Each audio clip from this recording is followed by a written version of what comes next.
Nuevo programa de Motorweb, aquí por supuesto en Somos Replay, como siempre. Se van suscribiendo, se van sumando a través de esta plataforma. Vamos sumando cada semana, cada miércoles a las 18, un nuevo episodio. En este caso, como siempre, me acompaña, mi nombre es Federico Smith, el señor René Villegas. ¿Cómo estás, René? ¿Qué tal, Fede? ¿Cómo te va? ¿Bien? Bien, preparado acá para hablar un poquito de autos. Bien, vamos a arrancar ya con dos invitados nuevamente, con el señor Miguel Ángel Oroniski. ¿Cómo estás, Miguel? ¿Cómo va? ¿Bien? René, ¿todo bien? Bueno, gracias nuevamente por estar aquí. No, por favor. Gracias. Sinónimo de éxito. Cada vez que viene Miguel, nos va bien. Mira cómo se ríe Alan, nuestro operador. Ya lo conocemos, ya vino. Sí. ¿Cuál es la tercera o la cuarta? Ya vino? Y la cuarta. Sí, Ya estamos. viste cada vez que viene. Y sumamos a Gustavo Feder, profesor, diseñador, historiador. Obviamente un hombre que conoce mucho la industria automotriz argentina. Muchas gracias por estar. Gracias por la invitación. Bueno, él es, además de historiador, es editor de Autohistoria, que es tanto un sitio como una revista que ustedes pueden conseguir. Métanse en autohistoria.com.ar, realmente es muy interesante. Tiene que ver con la historia de la industria argentina, ¿no? Y un poco de eso vamos a hablar en el programa de hoy. ¿Les parece? Perfecto. Porque me dijeron que entre los dos algo saben. Hemos leído algunas Sí. revistas, algunos libros. Bueno, editó ya 6 libros, nos contaba hoy. 6 libros. Tenemos libros que van contando la historia automotriz argentina por etapas, que son 3 libros de la colección Un siglo de autos argentinos. Y después tenemos un libro sobre la historia del Falcon, un libro sobre constructores y diseñadores del automovilismo argentino, y un libro que es un resumen de los 20 años que cumplí el año pasado con Autohistoria. Mira. Y seguimos escribiendo. Sí, está El bueno, año muy que viene bien. habrá novedades. No es Muy poco. bien. Bueno, estarás preparando algún libro nuevo, Sí, ¿no? sí. Hay uno que ya está escrito, que no puedo decir nada, pero estará por salir en breve. Y otro que estoy escribiendo, que calculo que el año que viene... Y le sumarás un capítulo Motorweb. Sí. Claro. Preguntas tontas que te hacen en el stream. Bueno, la idea es un poquito ir para atrás. ¿Cuándo comenzó?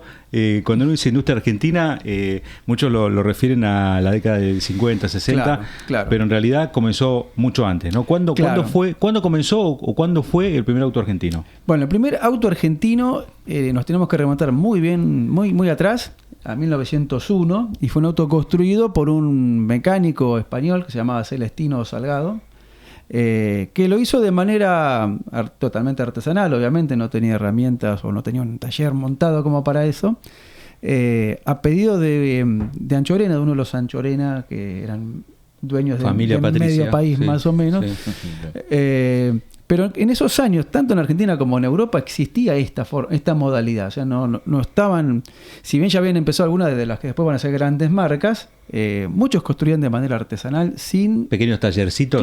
Claro, sin estar haciendo un proyecto empresarial, un Claro. proyecto industrial. No era algo comercial, sino más bien Digamos, experimental. En algunos casos no era, no tenía la finalidad comercial, ¿no? Por ahí era más el desafío tecnológico, el deseo, la pasión. ¿Y se la copiaba habilidad. algo de afuera que se había traído? A ver, tengamos en cuenta, en primer lugar, que no existía la información que hoy tenemos. No era que Claro. vos tenías un catálogo de la producción europea. Ni o siquiera fotos norteamericana, había, claro, tal vez, ¿no? o muy poquito. Entonces, en general, vos te basabas en los pocos autos que había en circulación en Argentina a comienzos de siglo. Que eran todos traídos en barco, digamos. Todos de afuera. Claro. El parque automotor se estima que en 1900, 1901 eran 20 autos, nada. Entonces era muy difícil que tengas muchas fuentes de inspiración, Claro. ¿no? Incluso molestaban a los caballos, seguramente los pocos Y se autos, asustaban. ¿no? Y sí, por el ruido, Se no asustaban. lo digo en serio. No ¿no? estaban Sí, acostumbrados. A los caballos, a los perros, ¿no? Claro. O sea, Sí. por ejemplo, el segundo auto considerado argentino, que desde el punto de vista legal es el primero, pero bueno, eso es una discusión para otro programa, que lo hizo Iglesias en Campana, se le metían los perros entre las ruedas, ¿no? Entre los caballos y las ruedas. Entonces la gente Claro. lo bautizó el mataperro, ¿viste? Y sí, bueno, hay un chiste, un cuento de la Andresina, el auto de los fachelos, no sé si lo recuerdan, lo conocen, pero algunos donde él contaba que cada vez que pasaba los fachelos era una familia que tenía Sí, un auto en una claro. época donde no había auto. Entonces le espantaba la gallina, a los Claro, perros. claro. Entonces cada vez que pasaba el auto de los fachelos, el auto fachelo, y sacar las cosas porque empezaba, Claro. la granja se le desmoronaba toda, Claro, ¿viste? claro. Imagínate el ruido que hacían esos autos, verlo así, vibrar, desparramarse, parecía que se desarmaba. No habría un escape tan como uno lo conoce no, ahora. Por eso mismo, ¿no? claro, Era todo muy primitivo. Nada, era un auto era un TC. motor a explosión con todo lo que esa palabra significa. Claro, ¿no? como un auto de carrera, ¿viste? Cuando vas a un Sí. boxe que se escucha el Claro, ruido ese. claro, sí, seguro. exactamente. Ahora también la creatividad que tenían estos constructores para de la nada terminar construyendo un auto era Sí, sí. admirable. Obviamente Exacto. no tenían techo, eran Claro, autos abiertos. tipo sulky, ¿no? Sí. Claro, vos pensás que lo que llamaríamos la carrocería del auto durante muchas décadas estaba inspirada en los carruajes. Claro. Y no solo eso, los nombres de las carrocerías derivan de ahí. Sí, Muchos de los Baturé y nombres, eso. A ver. Break, por ejemplo, Berlina y otras tantas, ya existían como lenguaje tanto en la denominación como en la estética de los vehículos hipomóviles, ¿no? O sea, Mirá. los que se movían. Bueno, si con entras a tracción ver, sangre. tanto baulera, era un baúl literalmente, Claro, claro. que era adosado atrás a un carruaje, A ver, ¿no? la palabra coche, nosotros la asociamos al automóvil, Sí. al motor, pero el coche era el carruaje. Sí, claro. Sí, sí. Sí. Incluso se me ocurre un Venía de detalle, ahí. la guantera obviamente Los para dejar guantes. los guantes, Claro, ¿no? exacto, O sea, claro. cuestiones que son, Exacto. parecen... No bueno, se podía manejar sin guantes. Era como claro. como no una falta de respeto, pero un modismo de la época donde el conductor tenía que tener guantes. claro. Sí, y me aparte imagino. porque te guantera. ensuciabas. Vos pensás Y aparte que de eso, esos claro. autos tenían olor a nafta, olor a aceite, donde te Levantaban sentabas te tierra, ensuciabas, levantaban claro, tierra, ¿no? polvo. Bueno, cualquier persona que manejaba un auto tenía que tener bastante conocimiento mecánico Claro, para claro. lograr que ande. digamos. Exacto, Ponerlo en marcha nomás. exacto. Y además Claro. creo que no tenían dirección hidráulica, ¿no? Olvídate. Serían difíciles de doblar. No, ¿no? la Radio verdad que de era muy, muy heroico lanzarse a... ¿Tendría marcha atrás esos primeros autos? Porque se me ocurre que es difícil, ¿no? Pensar en una marcha diferente para lo que es recular y eso. Sí, eso no estaba contemplado Claro. en un Creo que ni principio, es para diferencial, adelante. ni mecanismo diferencial. Porque por lo general era cadena, ¿no? Era una cadena la Sí, no hay mayoría. mecanismo diferencial, Claro, nada, claro, o sea, claro. Está bien que los Era una espacios cadena. eran totalmente diferentes a lo que hay ahora. No, y aparte, digamos, tampoco tenías caminos, Claro, ya claro. no había infraestructura, no había nada. ¿no? Salgado sería entonces el primero. Sería el primero en Argentina Sí. que construyó un auto. Porque uno también recuerda de la Nasagasti, esos Claro, nombres. sí. Ese, ¿dónde lo ponemos, digamos? También, Salgado, Iglesias, que es el que te decía recién, el del Mataperro, Sí. y Anasagasti, los considero los pioneros. ¿Sí? Los que construyeron autos, los primeros en construir autos en Argentina. Pero hay una gran diferencia entre Anasagasti y los otros, porque Anasagasti sí pensó, y de hecho lo hizo, constituir una fábrica. O sea, Anasagasti fue la primera fábrica de autos en Argentina. Claro. Y de hecho hizo una serie. Se calcula que se hicieron más o menos 50. O sea que ya es un numerito Claro. muy importante. ¿Qué año estamos hablando? Estamos hablando de 1912, empezó Ajá. a fabricar. Pensemos lo que era Argentina en 1912, un país agroexportador que no fabricaba prácticamente nada. O sea, fabricamos alimentos y bebidas y exportamos carne Ahora, y se cereales. me ocurre que serían autos también muy caros para la época, Claro, ¿no? eran caros por el proceso de construcción totalmente artesanal y por lo tanto eso los hacía costosos, Claro. ¿no? Sí, el tiempo que Como llevaría. toda, digamos, como cualquier otra tecnología que es novedosa, cuando recién empieza es cara. Ujú. Y por lo tanto no era para cualquiera, ¿no? Claro. Después, ¿a dónde hay que saltar ya para otro hito en la industria o la historia de la industria argentina? Mira, hubo algunos intentos entre las dos guerras, ¿sí? La década del 30 sobre todo, pero para hablar de producción, así en serie, en grandes volúmenes, ya tenemos que pasar a la segunda posguerra. Estamos hablando de 1949 y 50, cuando tenemos las primeras radicaciones extranjeras, que fueron Autobar. Autobar es una empresa creada por Piero Duccio, que fue el de Cisitalia, para que la gente Claro. por ahí lo ubique más fácilmente, por ahí por Autobar no les resulte tan fácil. Viene Mercedes-Benz, ¿sí? En el 51, que tiene su primera planta fuera de Alemania, la tiene acá en Argentina. Y en el 52 se crea IAME, Industrias Aeronáuticas y Mecánicas del Estado, para que por ahí la gente lo ubique más fácilmente. Es la empresa que fabricó el rastrojero, que después cambió de denominación. IAME pasó a ser DINFIA, después IME, ¿no? Cuando llega al final de... Y poco después, esto para hacerlo muy sintético, viene ICA, ¿no? Ujú. Acá estamos hablando de la primera mitad de la década del 50, ¿no? Y tú estás en Argentina. Exacto.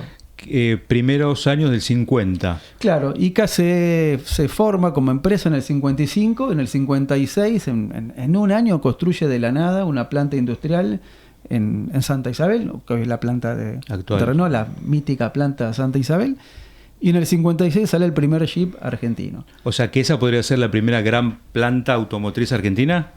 Esa y Yame también. Lo que pasa que ICA pudo producir en volúmenes mucho más Importante, significativos, claro. ¿no? Estamos hablando que el proyecto de ICA cuando se radicó era hacer 40.000 autos por año, que era un numerazo para la década Sí, del claro. 50, ¿no? Claro. IME, por ejemplo, en el 55 llegó a fabricar 5.000. O sea que es También una un cifra importante, sí. un salto significativo respecto a lo que hubo previamente, ¿no? Sí, claro, que salgan todos iguales, ¿no? Claro. Bueno, ese es otro tema, pero Hay un que dato te coincidan los respuestas es otra historia. Hay un dato que vos mencionás que, por ejemplo, en el libro, que ahora me acuerdo, Sí.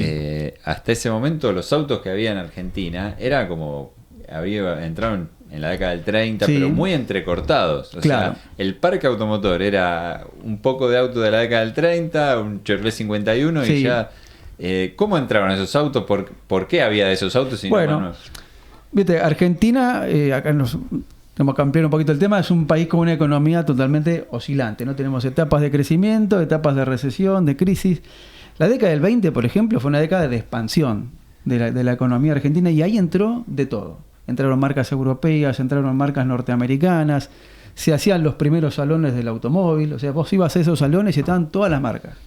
Todas las marcas del mundo tenían algún representante que importaba Acá en el país. acá en el país. Bueno, uno tiene el recuerdo que muchas marcas por estos años Sí. festejaron los 100 años. Claro. Pero 100 años de instaladas, no quiere Instaladas. decir que, o sea, vendían vehículos pero importados de afuera, Exacto. no Exacto. fabricando. A ver, no como lo más, a ver, desde el punto de vista, lo más cercano a la industrialización de alguna marca de las grandes Sí. fueron las plantas de montaje que en los años 20 instalaron Ford en La Boca, General Motors en Barracas. Y después los representantes de Chrysler no vino directamente, vino con Resta Hermanos y después con Julio Febre y Basset, que fue una razón social que se va a conocer mucho más tarde. Ellos empezaron a montar con lo que denominaríamos CKD, es decir, con los autos desarmados o semiarmados, con poquísima integración local. O sea, venían desarmados y acá se unían con tornillos, Y básicamente. acá los armaban, exacto. Había una línea de montaje, de hecho la planta de Ford de La Boca recreaba un poco las plantas de montaje que habían. ¿Y recordás en qué Estados autos Unidos. se armaban en esa época? Y Ford hacía el Forte y algunos derivados, también hizo el Ford V8, Chevrolet hizo sedanes, hizo chatitas. ¿Era normal que otros países tuvieran plantas de ensamblaje como Ford aquí en otras partes del mundo? Lo más cercano fue Brasil, donde también en los años 20 se instalan Ford y General Motors con la misma modalidad. O sea, tienen plantas de Digo esto ensamblado. porque hay como dos frases que se dicen siempre, que Fiat y que Mercedes-Benz fueron las primeras. Argentina fue el primer país fuera de Alemania donde se han instalado. ¿Qué hay de cierto con eso? A ver, de Mercedes-Benz lo que hay de cierto es que fue la primera planta industrial que tuvo Mercedes fuera de Alemania, fue acá en Argentina. Eso es cierto. Eso es verdad, tuvo una planta en el partido de San Martín, cerca del Policlínico, que era en realidad una planta de montaje y tiempo después construye la de Virrey del Pino, bueno, que ahora está en todo Sí, todas estas sí, cuestiones. que no se sí, sabe que qué no va a pasar sigue. con su futuro. Exactamente, viene Sí. de ahí. Pero también es cierto que es una planta muy grande, pero también muy alejada de lo que hoy sería el polo y la línea de la Ruta 9, ¿no? Claro. Sí, claro. la exportación, Sí. o sea, es como... Imagínate, hace Trasman. 70 Claro, años, ¿no? claro, Porque esa varía planta el- se empezó a construir en el 53, o sea que estamos Claro. hablando de... La loma del muchísimo- Quinoto, para decir Tal una cual. frase Sí, del claro. momento, ¿no? Y un poquito más. Claro. Sí. ¿Y Así el caso que de Fiat?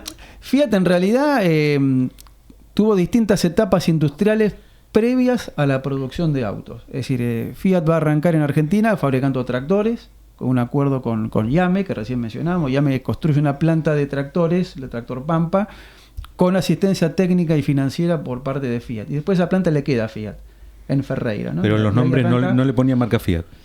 Sí, cuando Ah, empieza, era- cuando empieza a fabricar, después esa planta le queda a Fiat y ya construyen los tractores con su propia marca. Ajá. O sea, Fiat primero se mete en el agro, digamos. Mirá, ¿no? mirá. Después se mete lo que fueron los grandes motores diésel y después en el tema de los trenes y locomotoras y material ferrotranviario. Bueno, hay como una imagen de que Fiat antiguamente era como grandes motores, Exacto. camiones, ¿no? Sí. O sea, Hay Fiat esa era- imagen, ¿no? Es que fue así. Fiat tuvo una presencia industrial pesada. Cuando digo pesada, porque hacía equipos, Grandes máquinas. Claro, Claro. claro. O sea, motores, pensaba.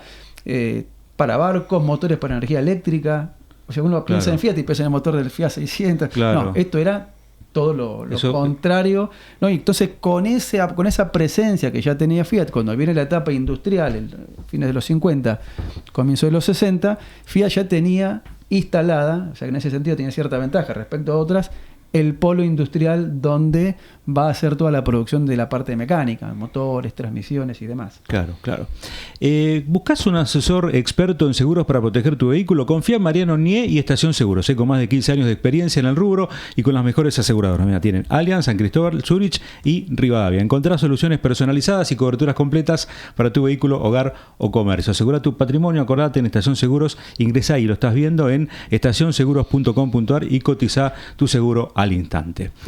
Gustavo, ¿cuál fue la primera fábrica ya entonces que produce en Argentina con gran volumen? Hablabas en un momento de Ford, de Chrysler y mencionaste una más que ahora me olvidé. Sí, a ver, está entre lo que fue Yame y Industrias Kaiser Argentina. Y Kaiser, ¿no? Podemos decir que fue Kaiser, por esto que te decía recién, ellos tuvieron un plan de 40.000 autos por año que se termina logrando a fines de los 50, comienzos de los 60. ¿Qué fabricaban en ese momento? Y ICA empieza primero con el Jeep en el 56, después suma en el 57 la estanciera. Y ¿Era después, una licencia de Jeep? En realidad era una inversión directa de Kaiser, ¿no? de la casa matriz, con algunas particularidades, porque en realidad ICA, podemos decir que si vemos cómo estaban constituida como sociedad, fue una empresa tripartita. Es decir, por un lado, la propia inversión de Kaiser, la inversión de capital no en dinero, sino en equipos, matrices, etcétera. Vienen asociados con Yame. Yame tiene un porcentaje de las acciones de ICA, o sea que hay una asociación con el Estado. El Estado está muy presente en eso de fomentar la industria, ¿no? Y después hay un 40% de dueños que son privados que compraron acciones de ICA. Pero no es por licencia, porque sino que la propia Kaiser controlaba, claro, digamos, habían nombrado al director, que fue James McLeod. Sí. Entonces, hacían lo que hacían en Estados Unidos. Pero había mucho extranjero en esos cargos todavía. Claro. Digamos, el que gerenciaba ICA era James McLeod, que fue nombrado directamente por Edgar la Kaiser, filial. por los dueños de Kaiser en Estados Unidos, claro, ¿no?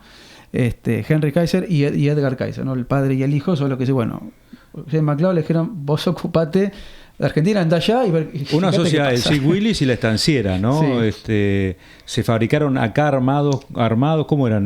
Nos llegaron a fabricar, en el caso del Jeep, llegó a tener a lo largo de sus casi 20 años de producción, 97% de contenido nacional. Ah, mira. O sea, vos desarmabas un Jeep de los últimos del año 78 y prácticamente no encontrabas ninguna piecita que dijera Made in algo, ¿no? Claro. Estaba hecho todo acá. Nacional.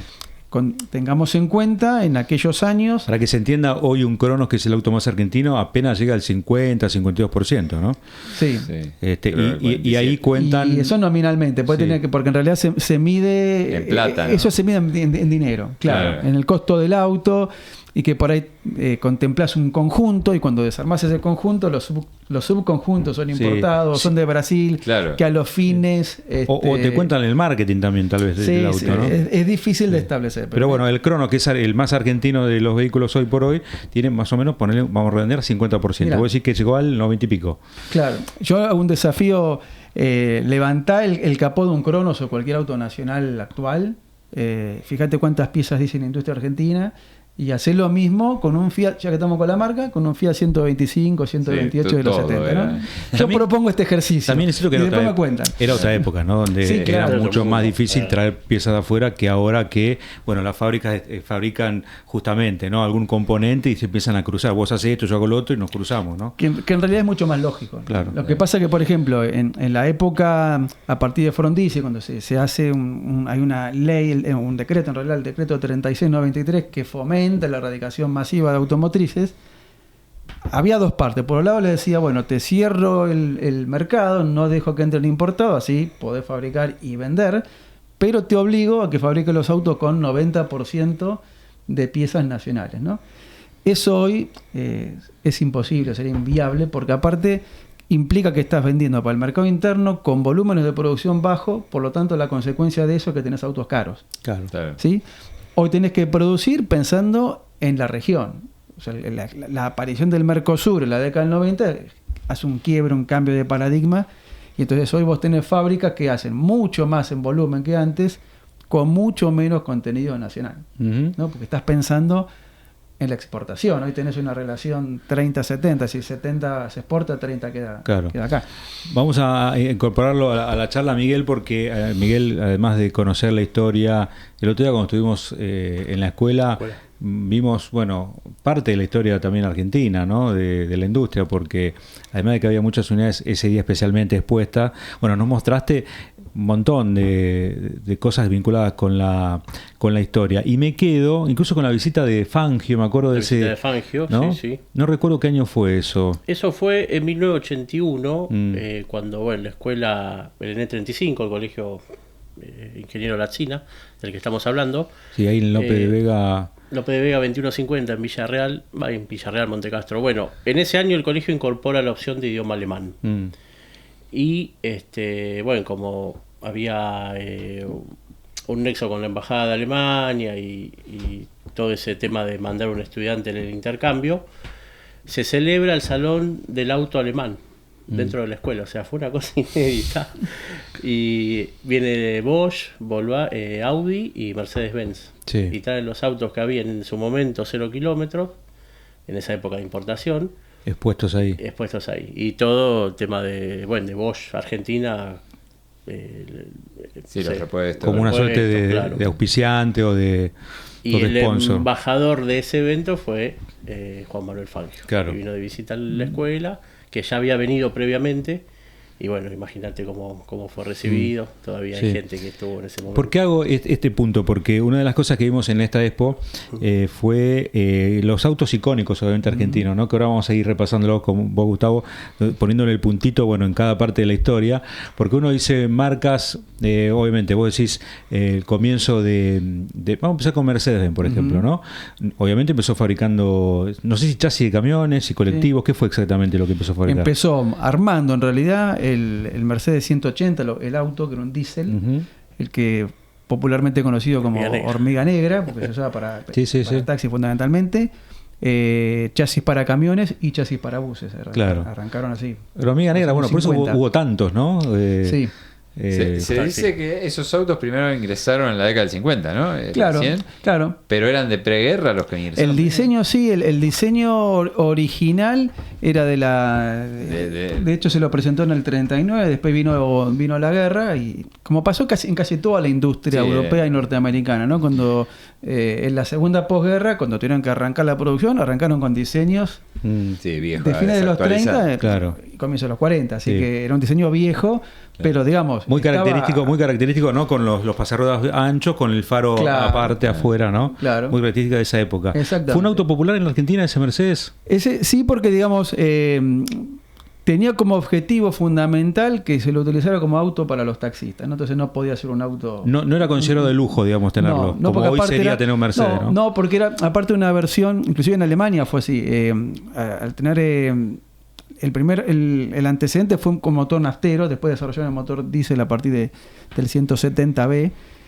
La idea era que pudiera impulsar la motorización, tanto en Alemania, que también sirvió para la recuperación de la fábrica en la posguerra, como acá también en Argentina. Claro. No fue masivo, nos hicieron cientos de miles, pero no era cuando pensamos en Mercedes y cuando pensamos en los autos Mercedes, pensamos siempre en alta gama, ¿no? Claro. No fue siempre así. De hecho, los motores o los Mercedes diésel tuvieron esta variante. Bueno, habla de la guerra. Entraban de alta gama importados. Sí, claro. Porque hay coupés, está el famoso Pontón. Claro, eran autos, de alta gama, destinado al pero público. Ya, claro, un público mucho más selecto y exclusivo, pero ¿no? entraban paralelamente a la fabricación. Lo que tuvo Mercedes-Benz fue casi siempre es esa dualidad, ¿no? De ofrecer un auto o un vehículo comercial por ahí medio arcaico, económico, que solo se destaque como durable o que tenga buenas ventajas para trabajar, pero después también en el otro extremo tener un auto súper lujoso. Exacto. Y podés resaltar el tema de la pick-up. Bueno, la pick-up, que es un dato, como bien dice Miguel, muy curioso, porque la famosa 220 que se hizo en los años 70 fue la primer pick-up hecha por Mercedes a nivel mundial y se hizo acá. ¿Cómo fue eso? A partir de los Mercedes 220 sedanes, se los modificaba, se los traía, se cortaba la carrocería, se la adaptaba para su modalidad como pick-up y se fabricó entre el 72 y el 76, dieron creo que 1000 o 1200 incluso había unidades. Cabina simple y cabina doble hubo, ¿no? Había, claro, venía cabina simple y algunos carroceros por fuera le hacían cabina doble y otros inclusive las transformaban en rural. Porque Mercedes no estaba habilitado por la legislación de la época a hacer autos de pasajeros. Entonces, digamos, el atajo... No podía vender acá autos de pasajeros. No lo podía fabricar, claro. Y tampoco podía vender en ese momento, la importación estaba cerrada, los Mercedes venían por vía diplomática o por algún caso muy, muy puntual. Entonces el atajo fue eso, ¿no? Transformar a la pickup, que de hecho deriva de un sedán, en un doble cabina o en rural, ¿no? Eso pasaba también. Bueno, después cuando presentaron la famosa clase X, ¿te acordás que en algún momento hicieron como esa... Sí, incluso llevaron una roja, ¿no? Una roja, exactamente. Exacto, sí. Se está lleno de estas cosas raras, ¿viste? Que pasaron solo acá. O sea, Argentina es un país muy especial, claro. Sí. Alemania tuvo el Escarabajo, Gran Bretaña tuvo el Mini Cooper, probablemente el Fiat 500 en Italia. ¿Hubo un auto masivo y popular en algún momento en Argentina que uno puede identificar claramente? Mira, eso es una larga discusión de sobremesa de asado, pero hay algo... Yo soy docente en un terciario y cuando en la primera clase le pregunto a los chicos, son chicos de 19, 20, 21 años, a ver qué auto argentino conocen, ¿no? Que no vivieron la época nuestra. Te tiran varios nombres, pero siempre hay dos que aparecen. Rastrojero y Torino. ¿Sí? Dos vehículos, hablemos de vehículos más que de auto, ¿no? Porque cuando pensamos en auto, por ahí pensamos en el auto de pasajero. Posiblemente, obviamente que esto amerita un debate y demás, son los que más uno los visualiza en el imaginario popular, ¿no? Uno porque fue un vehículo muy vinculado al campo, a la industria, al trabajo, que fue el rastrojero, con mucho diseño y desarrollo local, y el Torino también, porque fueron vehículos que solo se fabricaron acá. También, ahora venía el debate, el Torino en realidad es un Ramper modificado y todo eso. No, pero te lo hago al revés. ¿Qué es más argentino, un Torino o un rastrojero? Es complicado de corresponder, pero para mí el rastrojero fue más argentino, en el sentido de que fue pensado muy puntualmente para necesidades de nuestra economía de la época, aunque también hay que decir, el rastrojero, y esta es otra curiosidad de nuestra historia, aparece más como un error que como una búsqueda de. Es decir, el rastrojero nace para compensar una mala importación de tractores, que fueron tractores Empire, que se habían pensado que servían para el campo y para el campo no servían. Entonces dijeron, ¿qué hacemos con esto? Trajeron 2.500 tractores y acá aparece un héroe de la industria argentina que fue el ingeniero Gómez y dijo, hagamos un camioncito. Bueno, ahí nace el rastrojero, ¿no? Y el rastrojero fue un vehículo que sirvió muchísimo para fomentar el trabajo argentino, que fue el vehículo de los pequeños agricultores, del que tenía una... ¿Fue la primera pick-up del campo, digamos? Y argentina, digamos, concebida acá, pensada para me refiero a que para el campo fue su primer vehículo. No, porque vos ya tenías desde la década del 20, ya venían las chatitas Ford, las chatitas Chevrolet, ¿viste? Pero masivamente fue el rastrojero. Pero digamos... Y más que nada pensada diseñada en función de eso, ¿no? ¿Se fabricó en qué años la primera versión? Y empezó en el 52, se presentó el prototipo, en el 53 se empieza la producción seriada, va a tener varias modificaciones, hasta el 80, cuando en plena dictadura cierran la fábrica. Pero en el medio hubo un cambio generacional. Claro, hubo varias evoluciones, en los 60 apareció lo que fue el que se llamó el Caburé, que fue un rediseño con una carrocería totalmente modificada, muy estilizada, y que esa carrocería con diferentes cambios se mantuvo hasta el 80. ¿Básicamente era el mismo vehículo? Se le fue cambiando, digamos, el rastrojero nace como un vehículo con motor naftero, que era el motor del tractor Empire. Después, a través de un acuerdo con Borgward, se le empieza a equipar con motores diésel, y después fue pasando distintas motorizaciones, Borgward, Indenor, como para ir actualizando, pero después ya quedó, muchos recordarán, la frase o la marca rastrojero diésel, ¿no? Sí, claro. Porque fue la que más tiempo se produjo y también fue una manera de dar respuesta a una necesidad del trabajo, ¿no? Era un En ese vehículo económico. entonces los diésel eran muy económicos para andar. O sea, la nafta era de por sí no era por ahí tan cara, pero ya de por sí el diésel era Claro. regalado prácticamente. Sí, Entonces, banda- mira, justo ayer estaba leyendo en un libro sobre la historia de Yame, que fue la empresa que hizo el rastrojero, que en los 50, cuando se empieza a producir la relación, aparte que el gasoil rinde más que la nafta, acá lo podrá explicar Sí. muy bien Miguel, el precio era 3-1 la relación, ¿no? O sea, 3 veces más barato el gasoil. Entonces, para el tipo que labura, que hace un flete, que tiene que transportar mercaderías o que está 10 horas por día con el vehículo en marcha, obviamente que la versión diésel le va a resultar mucho acá mejor. hacemos un paréntesis. ¿Está bien dejar los autos en marcha, los vehículos diésel, que están típicos de camiones y de colectivos que están siempre en marcha, que nunca se paran? ¿Viste que eso es muy ¿es correcto? El desgaste crítico es en el arranque. El arranque frío, ¿no? No que vengo acá, lo paro y arranco de nuevo. Vos calculá que ponerle de un día para otro y con tiempo frío, que ya la lubricación escurrió, ese arranque en frío crítico equivale a un desgaste de 1000 kilómetros en ruta, más o menos, o sea, no exacto, ¿no? Te digo porque una vez me acuerdo, fui a buscar un auto a Bahía Blanca con una grúa camilla, ¿no? Una plancha, y obviamente un vehículo, si me decís qué marca ahora no me acuerdo, pero era diésel. Y el tipo en el medio de la estación de servicio cargando nafta con el motor en marcha. Yo nunca lo había visto eso. Capaz que le puede parecer una pavada y estoy diciendo algo, pero yo hasta ese momento no lo había visto nunca. Que no apagó el motor para cargar gasoil, obviamente, ¿no? Igualmente, en la actualidad muchos dicen que, fabricantes de camiones y demás, que dicen que el motor supuestamente hay que pararlo. Está hecho como para que si está parado más de 15 minutos, lo pares. O sea, si vos vas a parar más de 15 minutos, tiene que estar detengas chupando, el motor. tiene que estar chupando aire, no digamos en que no se prende el electro o algo así, sería por una cuestión de que No, vas a como chupando que aire. es innecesario, o sea, porque además estás gastando gasoil, en teoría, Sí, cuando obviamente sí. dicen que es eso. Ahora, En las líneas de colectivos es típico, dejaban en típico. marcha los colectivos No, hasta que que vos lo cambiaba el escuchás, viste servicio. que lo escuchás en las Claro. terminales. Bueno, volviendo a autos populares. ¿Fiat 600 o 2CV? ¿Cuál fue más popular de los dos? Los dos fueron muy populares en términos... ¿Cómo medís la popularidad? Y la medís en ventas. Si lo medís en ventas, el 600 llegó a casi 300.000 unidades y fue durante muchos años el auto más vendido de Argentina. O sea que en esa batalla ganó el 600 si tomamos ese parámetro, ¿no?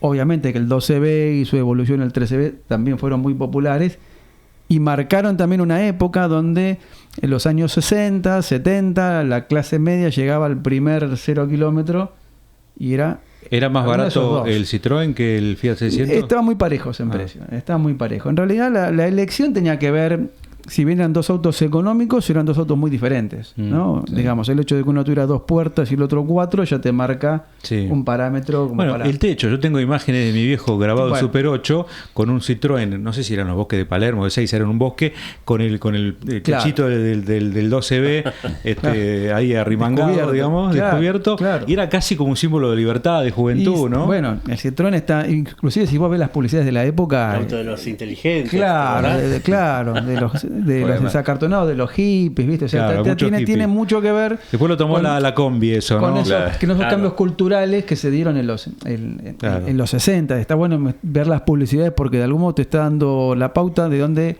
la empresa quería ubicar el auto, ¿no? Claro. Pero Eh, lo que te iba a decir, tampoco el éxito, por ejemplo, acá en Argentina era diferente a lo que pasó en Europa, por ejemplo, porque el Fiat 600 en Europa no fue demasiado exitoso y, por ejemplo, el Renault 4 fue un suceso de ventas Sí. durante muchos años. Y acá el Renault 4, o sea, por ahí tuvo Sí, éxito, sí, pero sí. no fue tanto. ¿Cómo cambia por ahí por las decisiones de las empresas? No sé, me imagino que porque Fiat tendría también mucha capacidad productiva.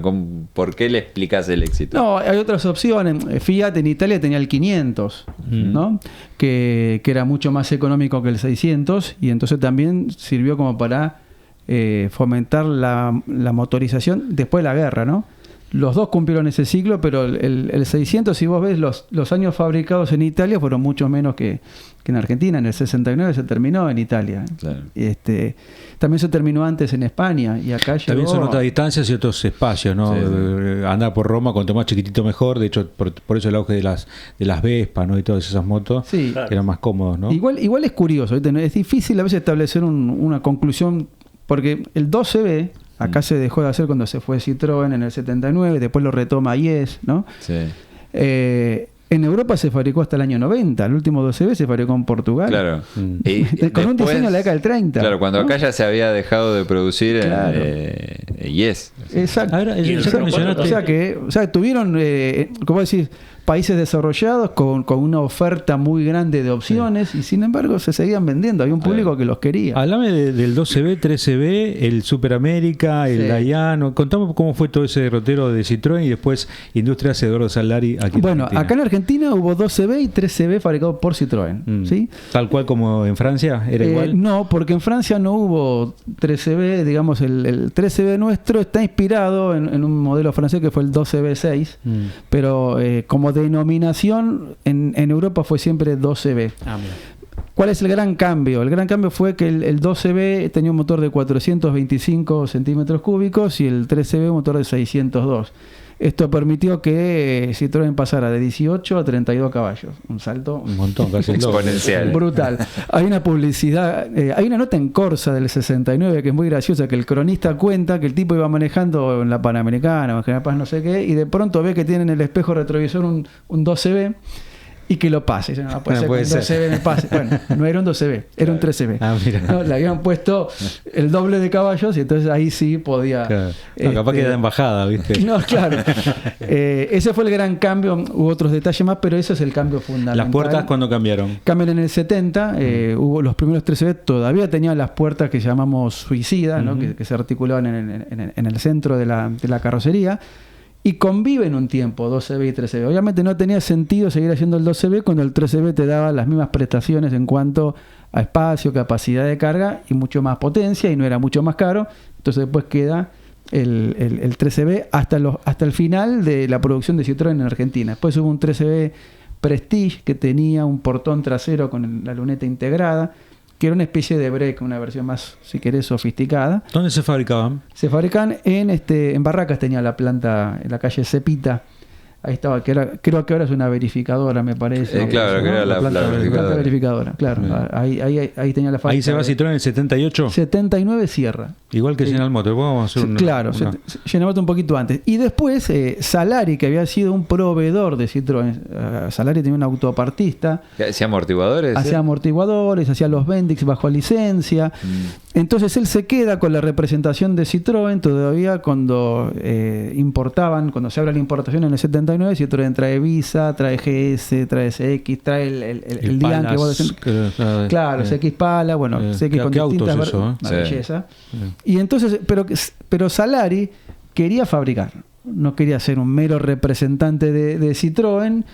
Y al no conseguir que Citroën le dé la licencia para hacer el 13B, él se mandó por la suya con proveedores. Pensá que ¿Tenía las matrices él? él no las tenía, pero sí estaban los proveedores de Citroën, ¿sí? Los O sea, el que autopartistas. le venía a la puerta, el que venía Claro, a la pensá, Citroën se va en el 79, esto ocurre en el 82-83. Entonces habían pasado 3 años. Claro. Con lo cual muchos de los viejos proveedores de Citroën todavía estaban y todavía tenían las máquinas. Claro. Muchos de los concesionarios de Citroën todavía estaban. Lo cual es lo que trató de hacer es darle otra vez movimiento a toda esa red industrial y comercial.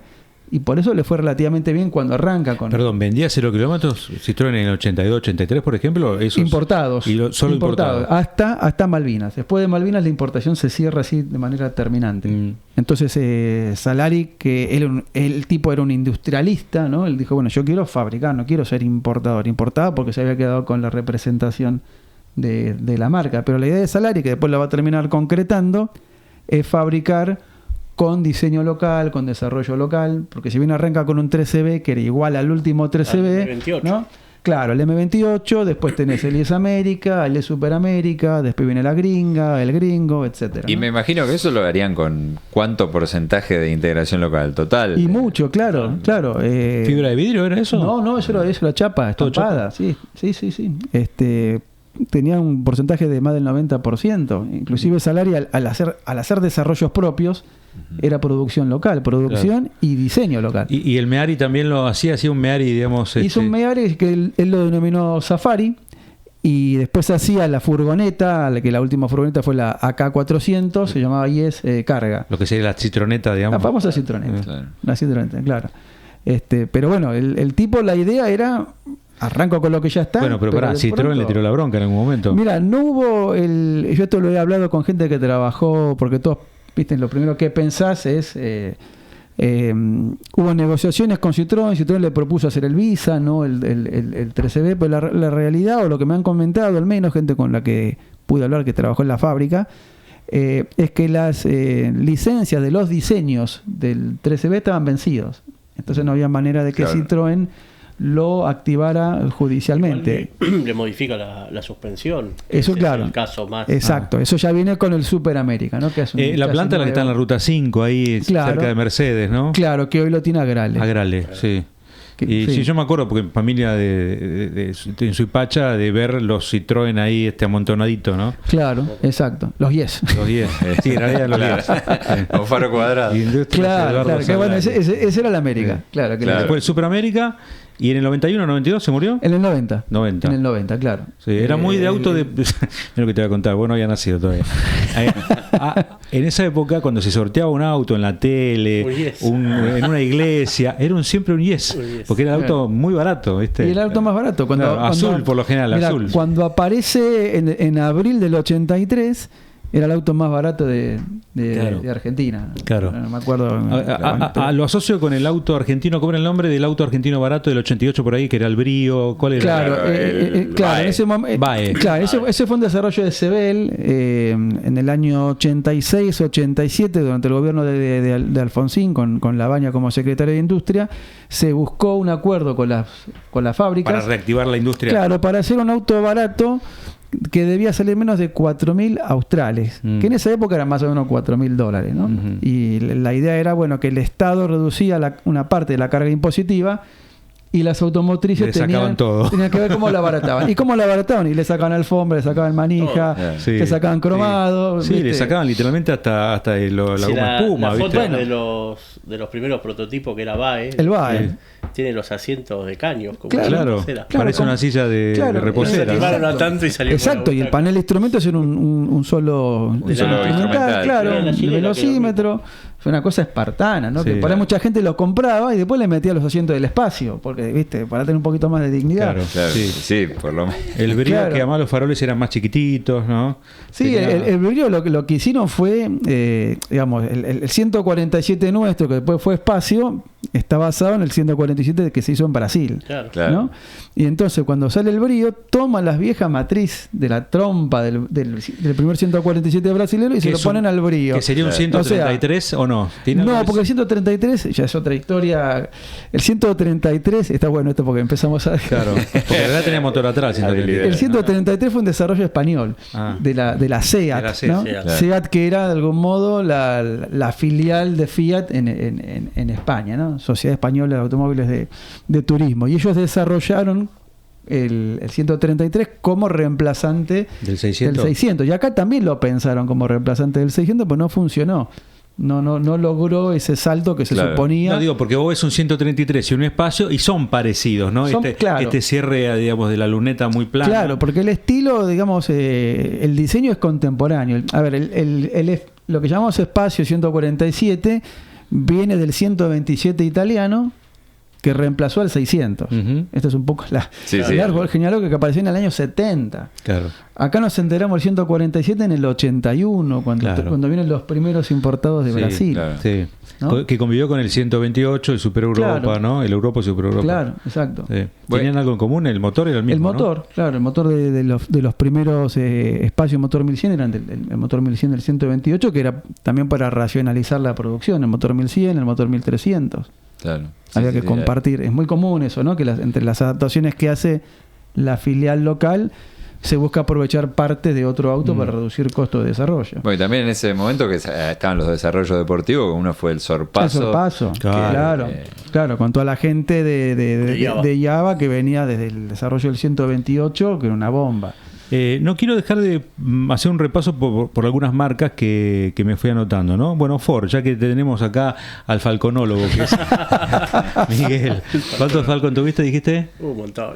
Más de 10, más de 10. Wow. Ando atrás de uno, Ah, por ¿sí? sorpresa. Decime sí. qué año. 67. A ver, Deluxe, lo va a sacar René. azul plata. Primera mano. Ah, mirá. Así está. que después te voy a mandar fotos. Ah, bueno. Pero no te dice dónde está. ¿Un ni con- 170 o un...? 187, alta compresión, con tapa dorada. Mirá. Eso es raro, ¿eh? Sí, sí. Del abuelo de la mujer de un amigo, así que bueno. Está en San Martín. Pero para, Ah, mirá. ¿está andando el auto? ¿O no? No, hace 6, 7 años que Pero está se parado. paró andando, como se suele Sí, decir. sí. Claro. Eso es medio Así verso a que- veces. Se paró andando. No sé Hay qué que pasó. ponerlo en marcha y ver a ver qué Y si, lo, se arranca. si estaba andando porque lo paraste, ¿no? Claro. Pero bueno, puede ser, a veces pasa que fallece el titular y nadie, Eso, nadie lo atiende, quedó ¿no? así. Claro, no, ni me Sí. Falcon, a ver, vamos a la historia del Falcon, un repaso de Ford. ¿Qué hizo Ford primeramente aquí en Argentina? ¿Qué fue lo primero que hizo? Cuando empieza la parte de industrialización, la F100 y los camiones. O sea, esto pasó con todas las automotrices norteamericanas. Arrancaron primero con utilitarios, pickups, camiones y colectivos. Sí. Ford hizo la F100, el F350, el F600 y el B600, que era el chasis para colectivo. Dejaron para una segunda etapa la fabricación de autos de pasajeros. Y esa segunda etapa llega en el 62, cuando se empieza a fabricar todavía en la Boca el primer Falcon, el famoso parante finito. De hecho, creo que hay un club que se llama así, los Sí. del parante finito, Sí. que fue prácticamente un montaje a partir de componentes que venían de Estados Unidos, claro. ¿Y qué pasaba en esa época? Vos tenías que presentar un cronograma de nacionalización de 5 años, donde le decías al gobierno, bueno, este año va a ser tanta cantidad de autos con tanta integración nacional, el otro un poquito más, y así le ibas sumando cantidades de autos producidos, cantidad de contenido local, ¿no? Pero bueno, el año 62 es un año interesante porque es el año donde llegan a la Argentina lo que se denominó los compactos norteamericanos, ¿no? que en Estados Unidos han llegado en el 59.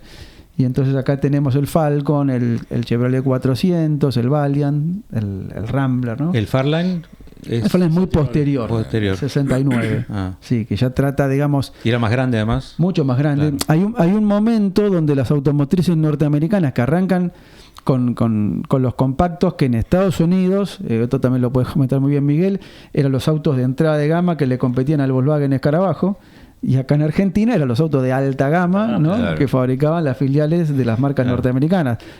En un primer momento fue así. Después, a fines de los años 60, la estrategia de las marcas norteamericanas era hacer autos más grandes, de más alta gama, ¿no? Digamos, la que pica en punta fue Ica con el Ambassador, que era ese auto El Ram. majestuoso que llegó a ser auto presidencial y demás. Y después Chrysler responde con lo que fue la línea Dodge en el 68 y Ford con el Fairlane, ¿no?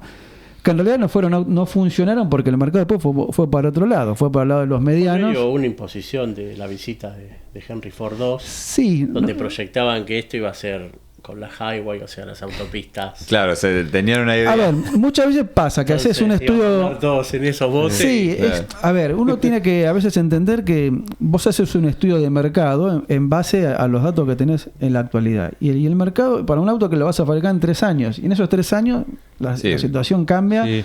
más en un país como Argentina, y ¿no? además, ese mismo auto te va a durar tal vez unos 5, 8, 10 años, con lo cual capaz que es una proyección de más de 10 en total. Y ¿no? acá, para poder amortizarlo, pensando en lo que te comentaba antes, tenés producciones de muy pocos por año. O sea, recién fuera de aire hablamos con Miguel, el Falcon en su momento de mayor producción, que fue el año 80, hizo 38.000 autos, que en términos mundiales es nada. Claro, pero por acá ¿Entendés? es un montón. Acá es un montón, pero no amortizás, ¿viste? En un Una año, inversión. En 1980 el Falcon hace la producción del Fireland en toda su historia. Claro. Claro. 29.600 Fireland de mayo del 69 hasta el 81. Sí, 81, medio del 81. ¿Cuándo comenzó a ser el Falcon más argentino? Porque al principio vino importado, después armado y después argentino. ¿Cómo fue el proceso? En el 63, cuando se inaugura, cuando la planta de Pacheco ya está a pleno, es decir, que ya tenés planta de motores. Perdón, sí. Ford no nació en Pacheco, se trasladó a Pacheco en algún Claro, momento. nació digamos, industrialmente su primera planta, que era de montaje, era en La Boca. Bien. ¿No? Cuando ya tenía que producir de verdad, no armando y poniéndole solamente un par Compra de... de Pacheco. Claro, se compra el predio de Pacheco, se construye la planta de Pacheco,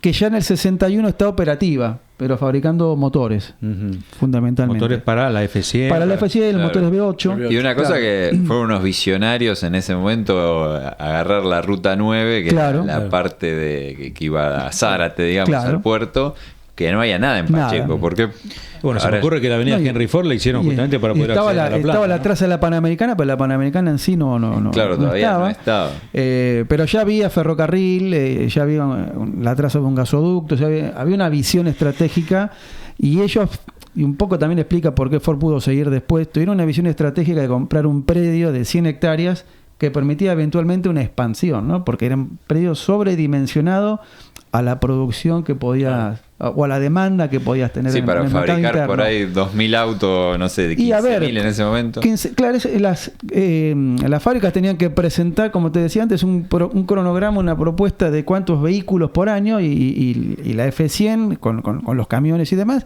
eran 15.000 por año. Es decir, Claro. nada, comparando hoy, no sé, Toyota te hace 185.000. ¿no? Claro, te entraban Entonces, toda la producción del año en el fondo, te entraban. Claro, ¿viste? Eran producciones muy reducidas, y entonces, pensando, como también decía, en un momento para lo que es el mercado interno. Claro. Pero digamos, cuando se inaugura Pacheco, cuando ya se puede hacer motor, transmisión, estampado sobre todo, poco tiempo antes de comenzar la producción del Falcon argentino, se inauguró la planta de estampado, que te permitía hacer la carrocería. Claro.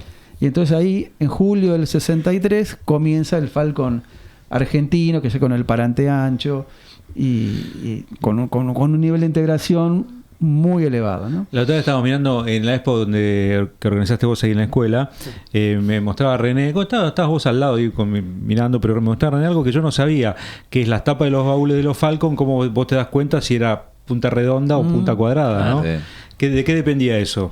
¿De Eso qué modelo? dependió de un cambio de matriz, porque incluso cambió ¿Cómo es el estaño? Cuando se prohíbe la soldadura. Claro, la tapa redonda tiene parte de estañado. Ah, mira. Y el plomo y todo eso, bueno, como es nocivo, fue un corte así medio abrupto en el 76.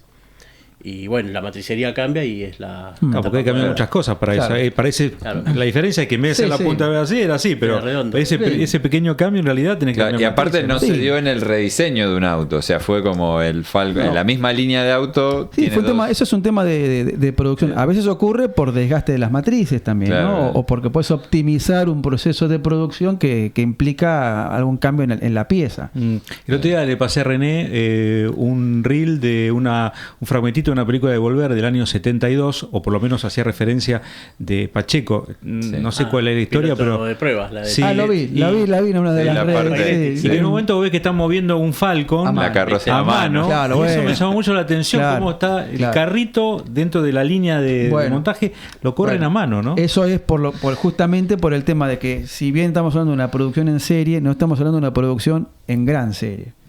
A ver, para que se entienda, en Argentina Está Ford bien, hay que fabricó ir el Falcon. Hay que ir 50 años para atrás, Sí, sí, igualmente, claro.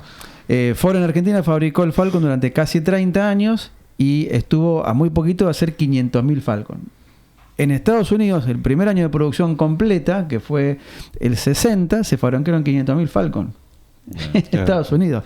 Entonces, ¿qué significa esto? Que vos podés equipar con más tecnología tu fábrica. Si vas a tener un volumen más alto, puedes Claro. automatizar un montón de funciones. Cuando vas a producir poco, gran parte de la producción es semi-artesanal o con una participación de la mano de obra más intensiva, como Sí. esto de empujar a mano. Sí, más O sea, a- a Ford por ese momento no le convenía por costos automatizar la línea de carrocería. Después la línea es bastante parecida, no la parte donde hacen el ensamblado, sino directamente la final. Ya el auto te lo ve prácticamente armado, probablemente le falten ruedas o algún detalle Parecido, de sí, carrocería, ¿no?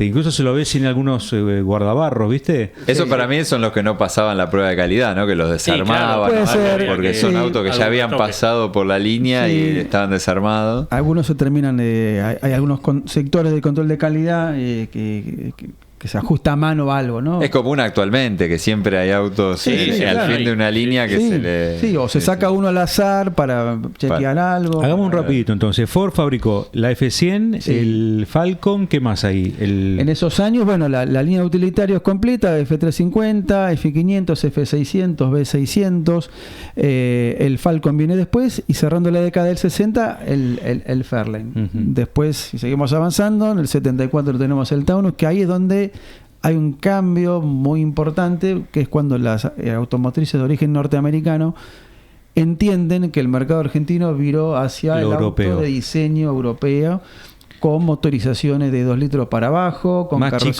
chicos, más más chicas, chiquitos, ¿no? más maniobrable. El que, digamos, la B primero es Chrysler, que lanza en el 71 el 2500. Claro. ¿Sí? Claro. Y Ford y GM reaccionan mucho después con el... ¿Eso se hacía en San Justo? Eso se hacía una parte en San Justo y otra parte en Monte Chingolo. Ah, Da para un programa, Sí. hacer todos los pasamanos de fábrica, Sí. ¿no?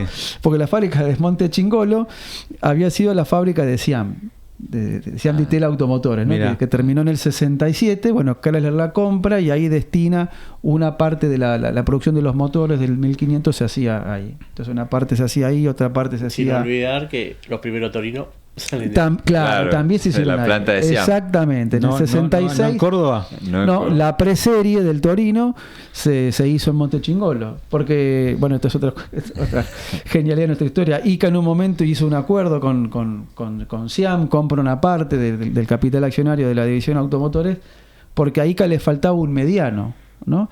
O sea, ICA tenía la línea Rambler que recién mencionaba, fabricaba los Renault 4, Dauphine y Gordini, y no tenía un auto mediano. Por mediano entendemos un auto 1500 centímetros cúbicos, con 4 puertas, 4 metros de largo, más o menos, un poquito más, y el Siam Ditela venía justo para esa medida, ¿no? Y bueno, así fue el acuerdo que hubo Que era entre- licencia de Morris, supongo de eso. BMC, British Motor Company. Claro. Sí.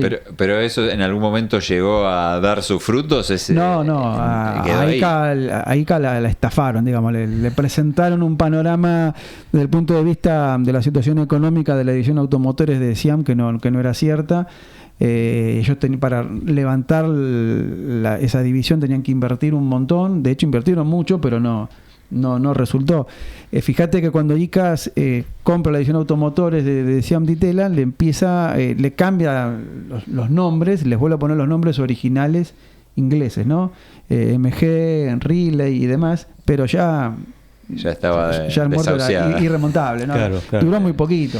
Ford entonces después ya en los 80 llega, me dijiste, el Taunus, el Taunus nuevo, ¿no? Sí, estamos en el 74, la línea nueva en el 81, hay que pensar que en el 79 hay un cambio importante en la legislación, la ley de reconversión automotriz permite la importación de autos, ¿no? Y esto, digamos, la industria argentina estuvo 20 años protegida, ¿no? Y de pronto se abre la importación. Acá nos enteramos que existe Toyota, Japoneses, que existe, digamos, los alemanes, los ¿no? que vivimos yo tenía 12 años en el 79. Se te caía la baba viendo los Claro, autos. pero te digo que era, viste, otro mundo. Autos espaciales. Viste, porque vos decís... Con los japoneses, sí, sobre sí. todo. Porque ¿no? aparte, si no comprabas revistas, no te enterabas de que eso, Claro, de claro, que que eso existía, existía, claro. ¿no? Decime nombre, que un Sapporo, qué sé yo, Y Celica. claro, el Celica, el Daihatsu Charad, el Mitsubishi Sapporo. Claro, es que todo llamaba la atención, me parece. Hasta un claro. pan lactal de lo que se le... Bueno, claro. La Bueno, moto, ni hablar las claro. motos, Claro. ¿no? Alemanes, bueno, todo lo que es la serie 3 de BM, ¿no? Que Claro, duró mucho. pero digamos, las marcas alemanas tenían presencia limitada, bueno, por embajada, por algún régimen especial de... Claro, pero las japonesas esto no lo veía. estaban, no existían, Claro. ¿viste? ¿Y qué Entonces otras vos cosas ves- raras vinieron? A ver, de otras marcas que recuerdo. Y a ver, me acuerdo que vino en su momento, claro, las inglesas, vino Pony, que era, el que era- Hyundai. que era Hyundai, Claro. Mi viejo tuvo que auto era en- coreana, vino Aro, que era rumana. Aro. Esa la recuerdo más de los 90. Bueno, pero arrancaron Ah, mira. en los 80. En los 80 también vino de todo. Me Mazda. acuerdo, bueno, Mazda. claro, Mazda, Mazda. Subaru. Subaru. Hubo una muy linda exposición exposición que fue el Expo Móvil 79 que se hizo en la Rural. No había coreanos en esa época todavía. Y bueno, solamente Estaba Hyundai. El Pony. El Pony, que se comercializó como Pony. Decían que era malísimo. Decían que era malísimo. Hyundai Pony. Sí, y ahí cayeron también los Mustang de los 80 horribles. Claro, Ahí fue el Mustang. tal vez el Mustang más feo, discúlpenme, pero sí, el Mustang y el Granada. El Granada se lo trae. Un vecino tenía un Granada. Claro, El Granada era bárbaro. Se lo trae con el objetivo de reemplazar al Falcon. Claro, era como un Taunus, parecía un Taunus, ¿no? Claro, un Taunus más grande. De hecho, el Taunus del 81 toma un poco la línea del Granada. Era dejar el Falcon de lado y hacer el Granada. Claro. Pero bueno, Granada ya tenía poca vida en Europa, entonces claro, se decide insistir con el Falcon y se prepara el rediseño del 82 que fue... Hay un rediseño, un boceto de rediseño de Falcon Tomadoni, de Tomadoni, que era muy similar a... Es un Granada. sí. Lo más lógico hubiese sido hacer el Granada acá, pues seguramente como un cambio. Que también tomaba y ponerle un poco de Falcon. cosas del Claro. Falcon australiano. Sí, como Falcon. Claro, como era Falcon. como el Falcon australiano. Claro. Pero bueno. ¿Por qué se decidió? Bueno, obviamente más así por la venta, ¿no? Porque, vinieron autos mucho más modernos, mismo el Taunus o el Sierra, y el Falcon seguía todavía. ¿viste? Porque se vendía. Esto es como en el fútbol, ¿no? Equipo que gana no se cambia. Fíjate que en ¿no? el 83 es el auto más vendido, el Falcon. Claro. Y esto me lo dijo exactamente. Eduardo Leota, que también otro que... Que tiene que venir. En el 83 el Falcon gana un premio, así como un premio interno de las fábricas, al auto más silencioso de la industria nacional. Mira. Eso no lo tenía. A ver, ¿qué teníamos en esa época? O sea, esa es muy 504. buena, ¿Qué Claro. teníamos? 504. No, 505 Es interesante lo siguiente, lo que dice Miguel. La importación que marca, digamos, un cambio de paradigma es violenta en el sentido de que vos ves un contraste tremendo, y también es violenta en el sentido que logra casi los importados llegan a tener el 22% del mercado argentino. Así de la nada es un montón. Pero Una no amenaza. le sacaron ventas, es como que sumó ventas. No, le quitaron. Le quitó. Le quitaron. Entonces, eso implicó que las automotrices debieron modificar, Algo estamos haciendo mal. actualizar, lanzar modelos nuevos y actualizar lo que tenían, ¿no? Se cierran las importaciones en el 82, bueno, tenés un cambio importante, aparece, la línea nueva del Taunus, aparece el Renault 18, Peugeot 505. El Falcon, digamos, tenía, si bien no es la misma categoría, pero los autos 2 litros empezaron a tener una presencia cada vez más importante, y a pesar de eso, de que tenía rivales tecnológicamente, desde el punto de vista del diseño, mucho más contemporáneos, el Falcon fue el que más se vendió, con 21 años de vida. ¿También era más accesible? Es decir, eran muy caros los... No, caro. No. Un Falcon Guía era caro. ¿Sí? Si mirás la lista de precios, sí. Entonces es una cuestión de gusto y de idiosincrasia. Y yo diría... Arraigado el usuario. Y aparte hay algo que yo creo que le ha favorecido a Ford en ese momento, y es que se va General Motors en el 78, se va Chrysler en el 80, en el 81 Renault deja de hacer el Torino. Es decir, que para quien quería un auto de lo que acá llamamos grande, con motor de 6 litros, potente, espacioso, la única opción en ese momento era el Falcon. Claro. Más allá de que fuese Tracción viejo y trasera, demás. 6 cilindros. Claro, Había mucha gente No había que otra compraba cosa. eso, que buscaba Claro, eso. la Y, que fue durante muchísimos años. Hay cosas muy curiosas. Si vos te fijás cuáles eran los autos más vendidos de Argentina en los 60 y 70, tenías un año el Falcon, un año el Fiat 600, un año el Renault. O sea, como que no había una cosa coherente, ¿no? Claro. En el sentido de una categoría que prevalezca sobre otra, ¿no? Sí. ¿Las pickups fueron exitosas siempre? Siempre. Siempre. Sí. Lo Y que pasa es que las pickups no tuvieron hasta los últimos años esta impronta de que también es un auto para todos los días. Claro. Un vehículo para todos los días. Claro. ¿No? Y entre la F100 y la Chevrolet, la C10, La ¿no? C10. ¿Cuál era la más exitosa? El más ventas fue la F100. Hubo algunos años que la C10 la superó, pero en general, si ves hasta el año 78, que fue cuando las dos estuvieron presentes, compitiendo. la Ford se vendía, vendía más. Hay algo también de las pickups que, por ejemplo, se iban renovando constantemente, porque me parece que no eran tan exigentes, ¿no? El mínimo de piezas nacionales, me parece. Pero se iban renovando la Ford, la Chevrolet, generacionalmente, y la Dodge se mantuvo casi siempre. Sí. ¿Eso porque también se estiró mucho la generación en Estados Unidos o porque acá no había plata? No, porque en Estados Unidos cambió, pero acá, digamos, pienso yo, no tengo la certeza, en volumen de ventas estaba por detrás y bastante detrás de lo que era Ford y General Motors, ¿no? Y por ahí Chrysler en Argentina tenía que hacer una inversión muy importante para renovarla.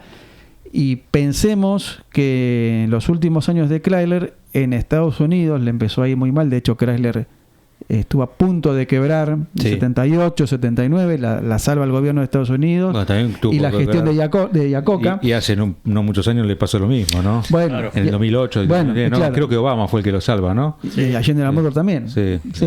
Esas cosas suceden, son cíclicas. Se vuelven a... General Motors termina en el 78 fabricando el Opel K180 y la Chevy.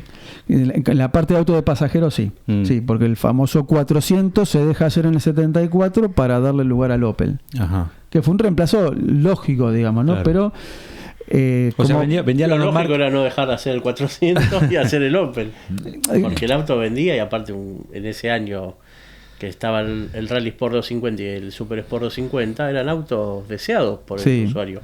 Y justo ahí lo cortan. Lo dejaron, en la mejor época lo dejaron. Lo que pasa es que la apuesta fue a tener un mediano, porque tenías que tener un mediano para competir en el segmento que era el más dinámico, y entonces ellos habrán Renault 12 1500, ¿no? Habrán dicho, tenemos la Chevy, que la Chevy es más reciente, se vende bien, y ocupemos este espacio con... Sí, probablemente fue un tema también económico, porque si vos tenías la Chevy la tenías que poner muy alto, si tenías el Chevrolet 400 que no había tanta diferencia, entonces se te iba muy alta el precio de venta de una Chevy. Bueno, la Chevy, eso también es curioso, cuando se presenta en el 69, la ponen como un auto, o apuntan al segmento de alta gama que Ford tuvo con el Fairlane y que Dodge tuvo con la Serie 2 y demás, ¿no?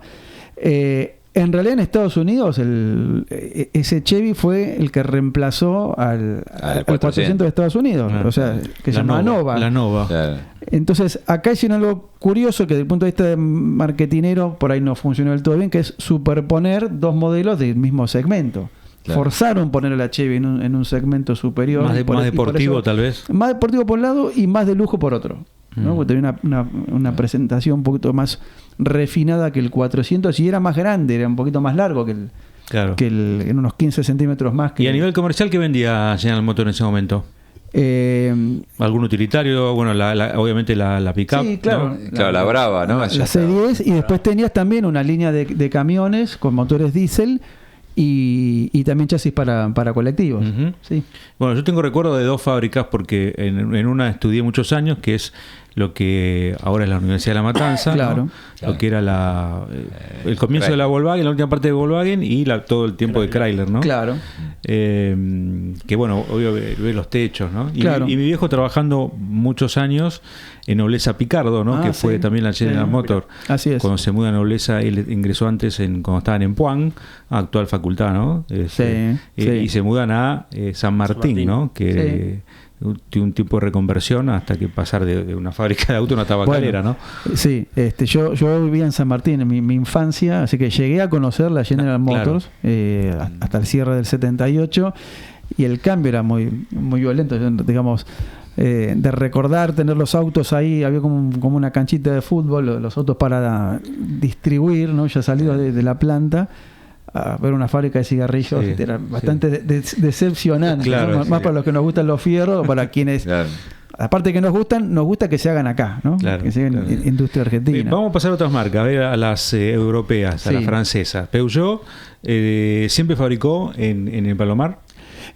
No, Peugeot la primera planta industrial la tuvo en Berazategui, en la Ruta 2, que todavía el edificio... ¿Cómo era el nombre de...? Safrar. Sí, Peugeot tuvo una historia curiosa también. Primero, los primeros que hicieron Peugeot en Argentina era una empresa nacional llamada IAFA, Industriales Argentinos Fabricantes de Automóviles, que hicieron un acuerdo con Peugeot Francia. Eso no funcionó, hubo algunas tramoyas. ¿Qué años? Y en el 59-60 que empiezan a fabricar el 403, y eso dura hasta el 64, le quitan la licencia a esta empresa porque no cumplían con el porcentaje de integración nacional. O sea, esos 403 que todavía puede haber circulando, ¿eran de esa época? Sí, los hizo IAFA, no los hizo Safrar. Después se crea Safrar, y Safrar entonces le toca la responsabilidad de remontar la imagen de Peugeot en Argentina, porque había quedado bastante manchada con esta experiencia. Y ahí entonces discontinúa el 403, apuestan al 404, después viene la T4B, que era la versión utilitaria del 403. Una suerte de pick-up, ¿no? La pick-up. ¿Se produjeron 404 familiar acá o no? Desde el punto de vista de la estadística, sí. Figuran solamente en el año 63 300 y pico de unidades. Pero pasaba esto, fue en tiempos de IAFA, donde te traían partes que las hacían pasar como nacionales, y entonces esas rurales básicamente fueron armadas acá con componentes que se trajeron de Francia, porque estamos hablando de números que no son números industriales, ¿no? 300 y pico de unidades. O sea, 404 en Zafrar y el 504 ya en Palomar. No. Lo del Palomar va a llegar cuando se produce. Hay cosas realmente muy curiosas, ¿no? Lo de pasamano de las fábricas. Entiendo tu pregunta porque pasó así. En el 80, como parte, digamos, de lo que ocurre con la ley de reconversión, sí. O sea, muchas empresas dijeron, bueno, ¿cómo hacemos ahora para enfrentar a los importados y demás? Entonces, Fiat y Peugeot se fusionan, ¿no? Desde las casas matrices dicen, bueno, unámonos para hacer frente a todo lo que se viene. Y para aprovechar desde el punto de vista industrial los recursos existentes, concentran la producción en la planta del Palomar. Entonces después el 504 pasa a ser fabricado en Palomar, el 505 ya nace en el Palomar, ¿no? Como parte de esta... De Sebel.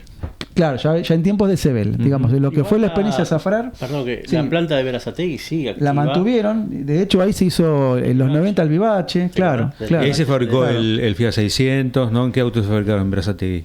No, en Berazategui se hicieron los Peugeot. Los Peugeot, perdón. No, pero 403, 404, 504, después se hizo el Vivace, que es esta versión en los 90, más económica del espacio. Me perdí. ¿Y el Fiat 600 dónde se hacía? En el Palomar. En el Palomar, en lo que es el Palomar. Fiat tenía dos plantas. La de Caseros y la de El Palomar. Estaban separadas por 400 metros. Sí, claro, sí, ¿no? Yo la conozco esa zona porque soy de ahí. Por eso es fácil confundirse. De hecho, la gente le dice el Palomar y alguna en realidad es Casero, ¿no? Tenés que afinar claro, a ver, la planta la grande es el Palomar. O sea, la de Casero fue la primera planta que tuvo Fiat Concord llamada en ese momento, donde se empieza fabricando el 600 y el 1100. Y después Fiat inaugura en el 64 la ampliación, que es la del Palomar.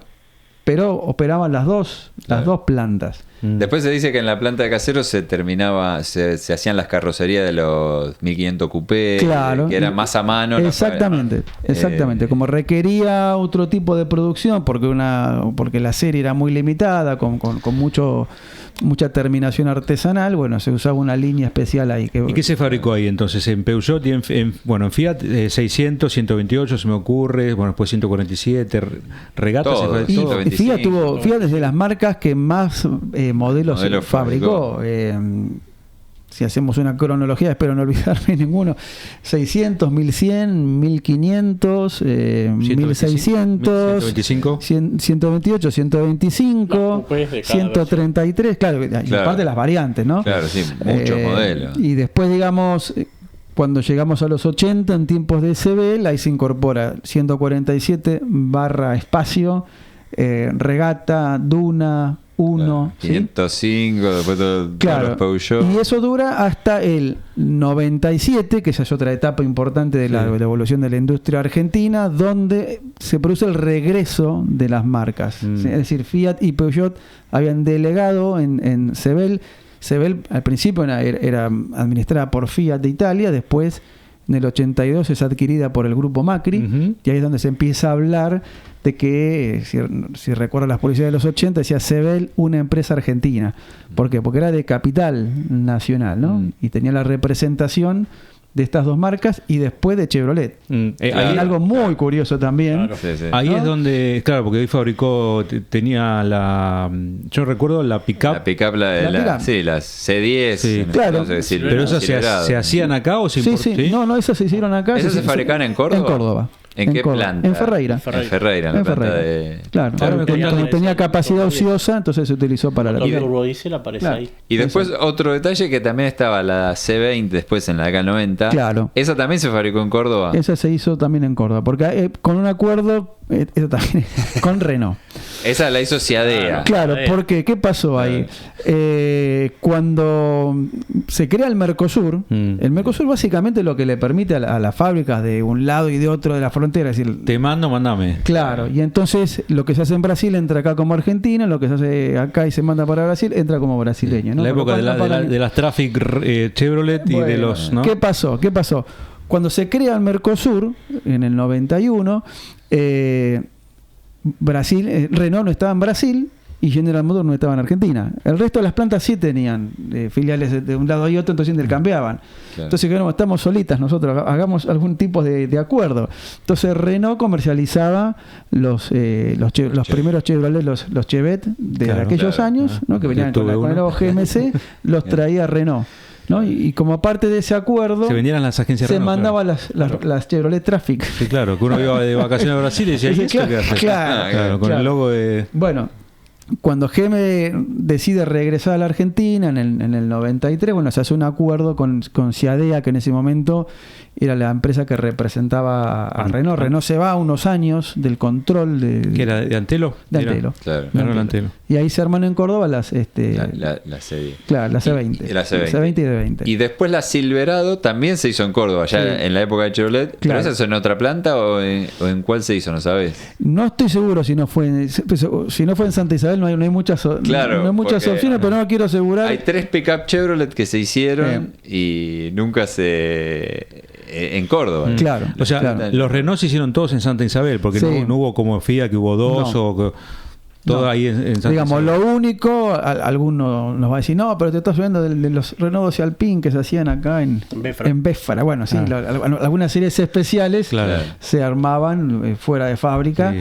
pero digamos, el auto en sí, la producción en sí, siempre fue Córdoba. Toyota, cuando llega Toyota en el 97, que es otra de las grandes que vienen como a instalarse en los sí, 90, sí. ¿qué sucede ahí? Bueno, ahí hay algo interesante. Toyota, cuando se abrió la importación en el 79, junto con Daihatsu, fueron de las marcas japonesas que más vendieron. O sea, Sí. dejaron una imagen fuerte, Bueno. ¿no? Y Toyota fundamentalmente con la Hilux, en mayor medida, con menor medida con el Celica, más por lo simbólico que Sí.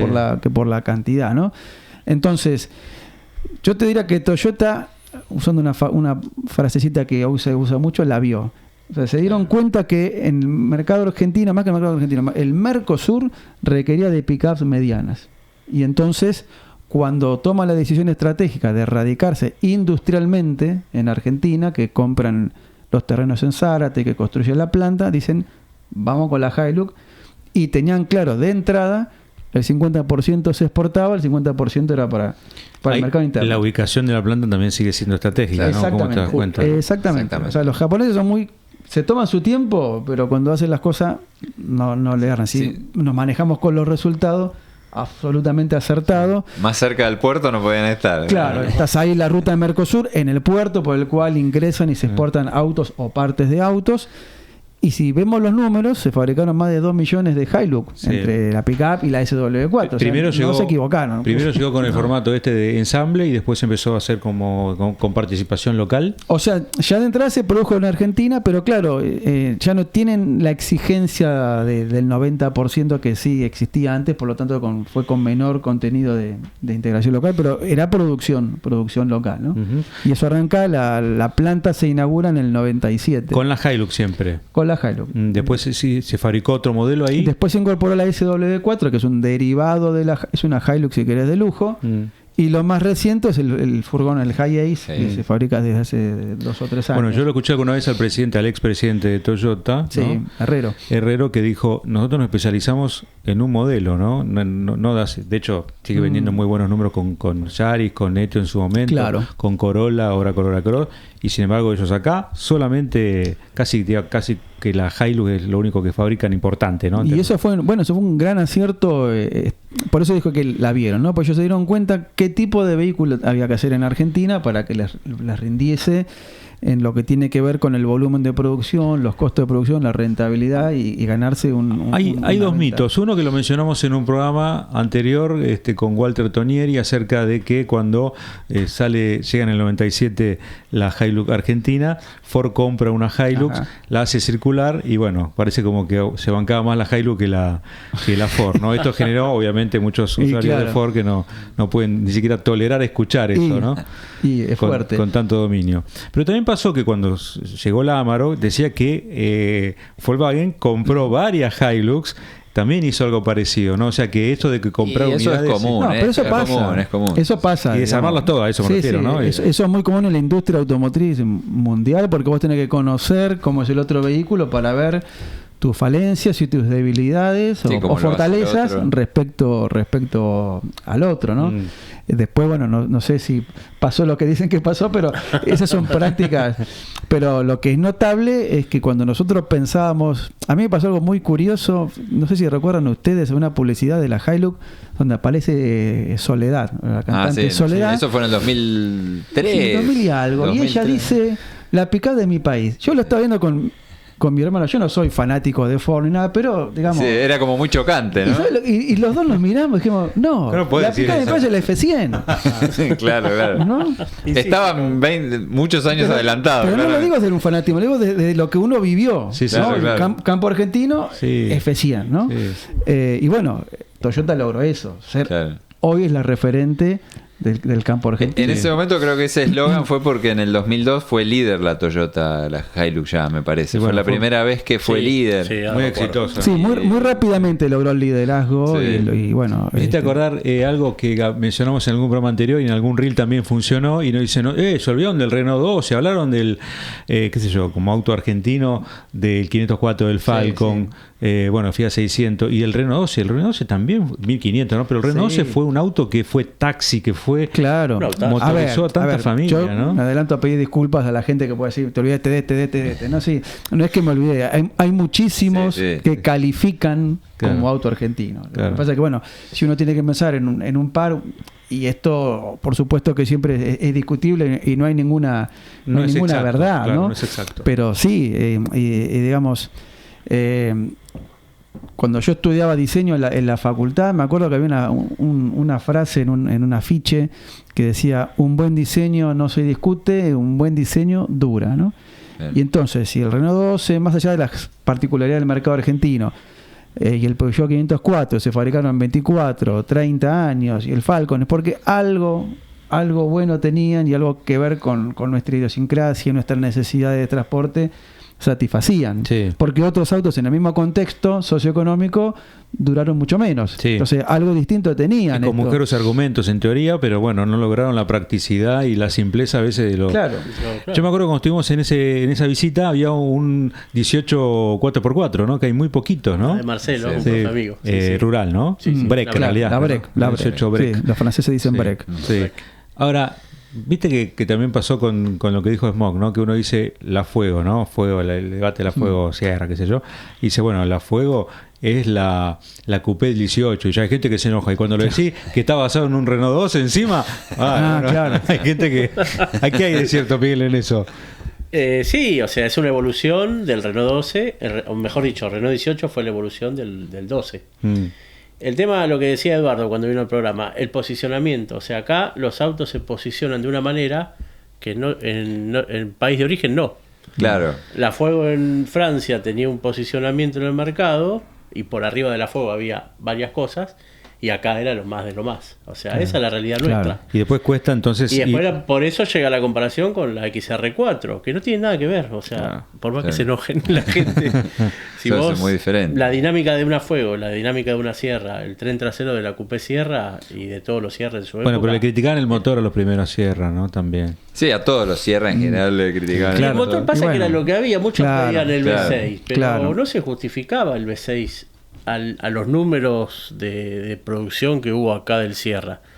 El motor es pesado, era todo de fierro, entre comillas, o sea, era un motor pesado, con una rumorosidad, una vibración, pero bueno, era lo que había y Ford le metió eso. Lo que tiene de raro que, bueno, no sé si el motor del Sierra, que era el del Taunus, era un motor norteamericano.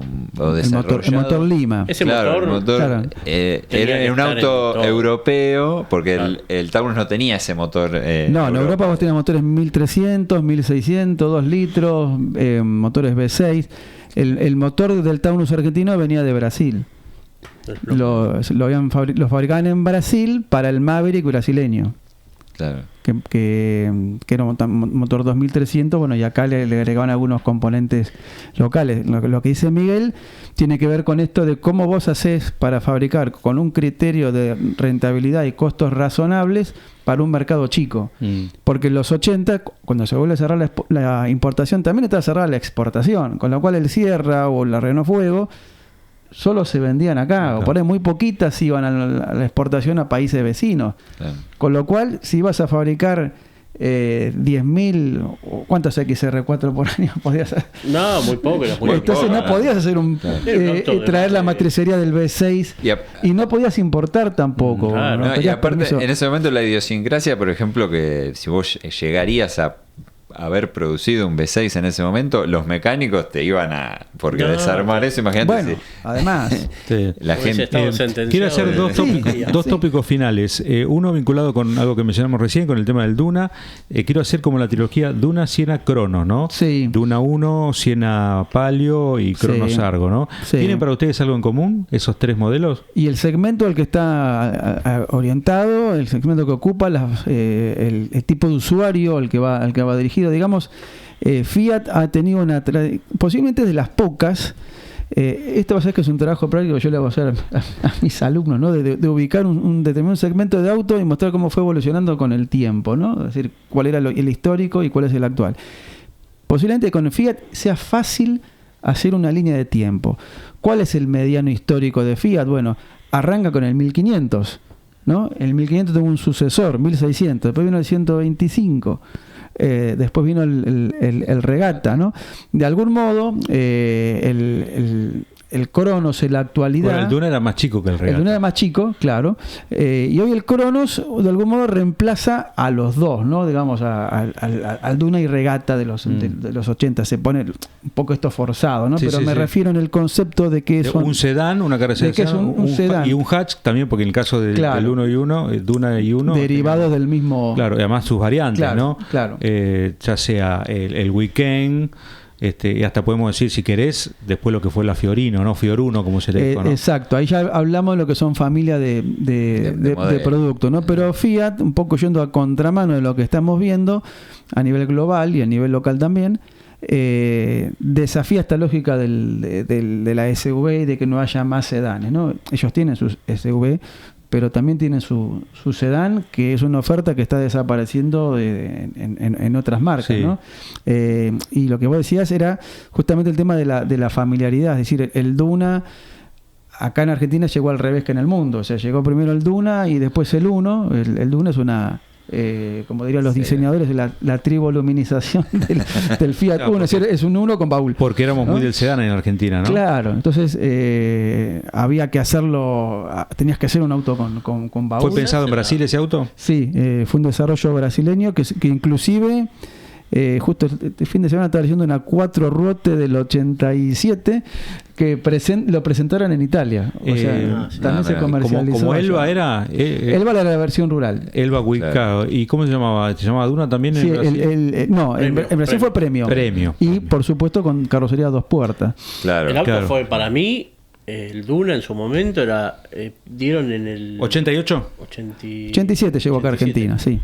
Dieron en el blanco. Era el auto. La repegaron. Para el usuario promedio, para la familia, el auto ideal. Aparte, el baúl era gigante. Enorme. Era lindo. El motor era económico. Capaz que hoy no lo viéramos por eso. Tenía versión diésel, la CCCB 1500 claro. equipado. No, era muy completo. Y aparte era equipado, tenía aire, tenía un montón de cosas que en ese momento a un auto de ese segmento... No tenía levantavidrio eléctrico, que en esa época, vos te acordás, o sea, vos podías tener todo, pero si no tenía levantavidrio...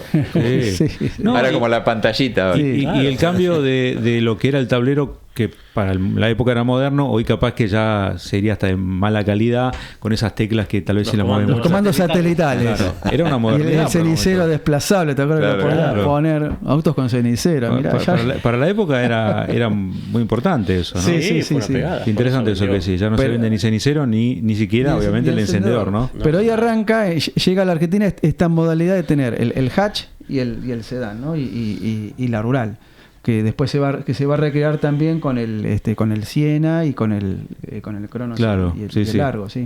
Y me faltaría Renault, a ver, bueno, y también lo que pasó, pasar rápidamente por lo que fue Autolatina, ¿no? Sí.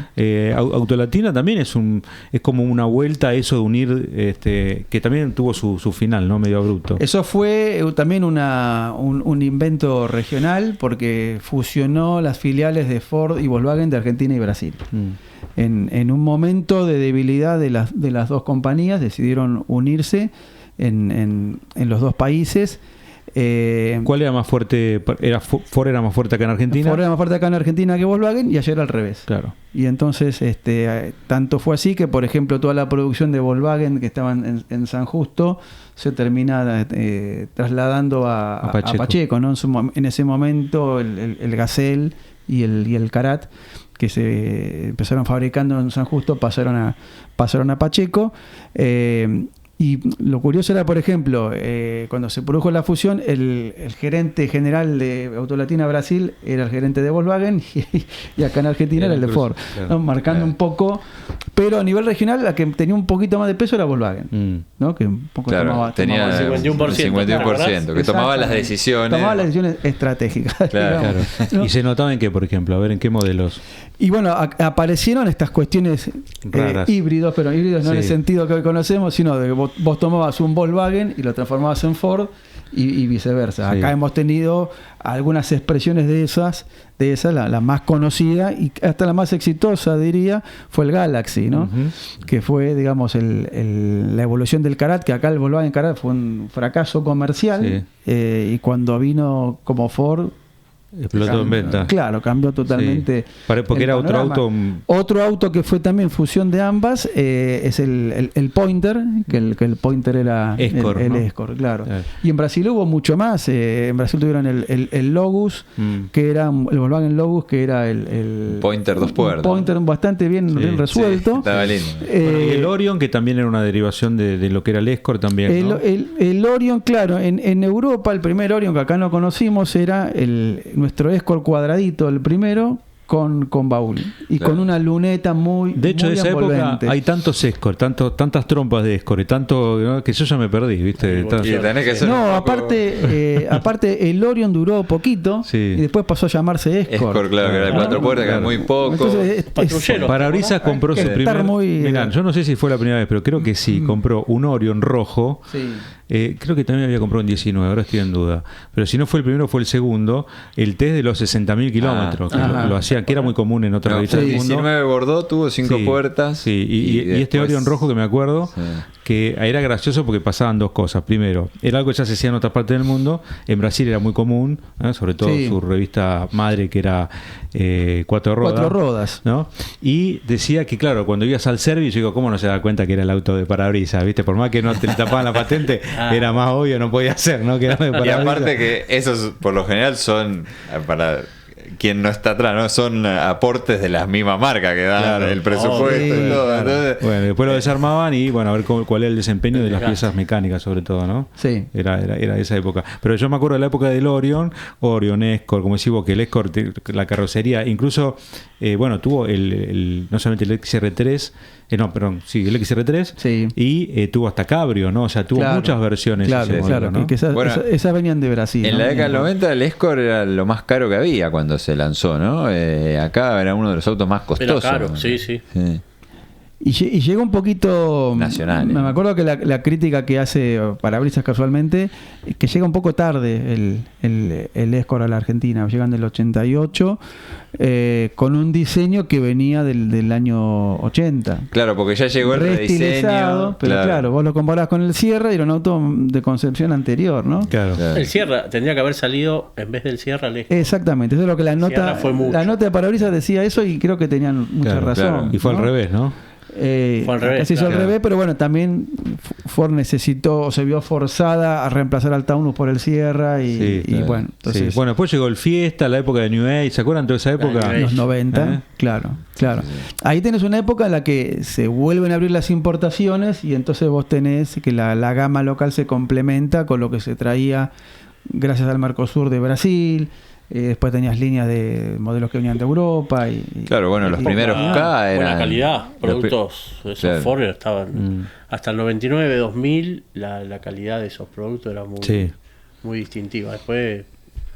baja Se un fue poco. regionalizando un Sí, poco. muy Y ya que estamos hablando de Ford y en esa época, ahora te voy a correrme si es 2003 creo que fue un auto que marcó, un vehículo que marcó un antes y un después, que fue la EcoSport, ¿no? La Ah, la EcoSport, Eco, claro. Creó un concepto, Ujú. un desarrollo de Ford Brasil. Estas SUV. Lo que hoy sería la chicas. SUV, ¿no? Claro, Chica. lo que llamas SUV B, o sea, B. segmento B.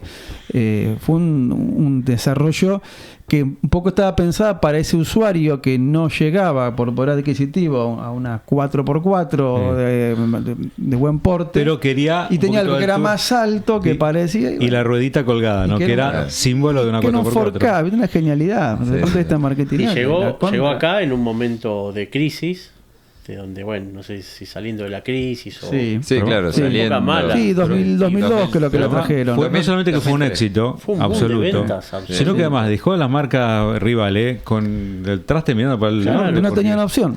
Yo me acuerdo No que tenían oferta. se lanzaron más o menos parecido la EcoSport con la Meriva en ese momento, y me acuerdo una nota de Eduardo Smock haciendo en el lanzamiento de la Meriva, preguntándole en ese momento a quien estaba en producto si tenían unidad suficiente para satisfacer la demanda si pasaba un éxito como el de la EcoSport, y le dijo que sí, pero bueno, no pasó. La Meriva no.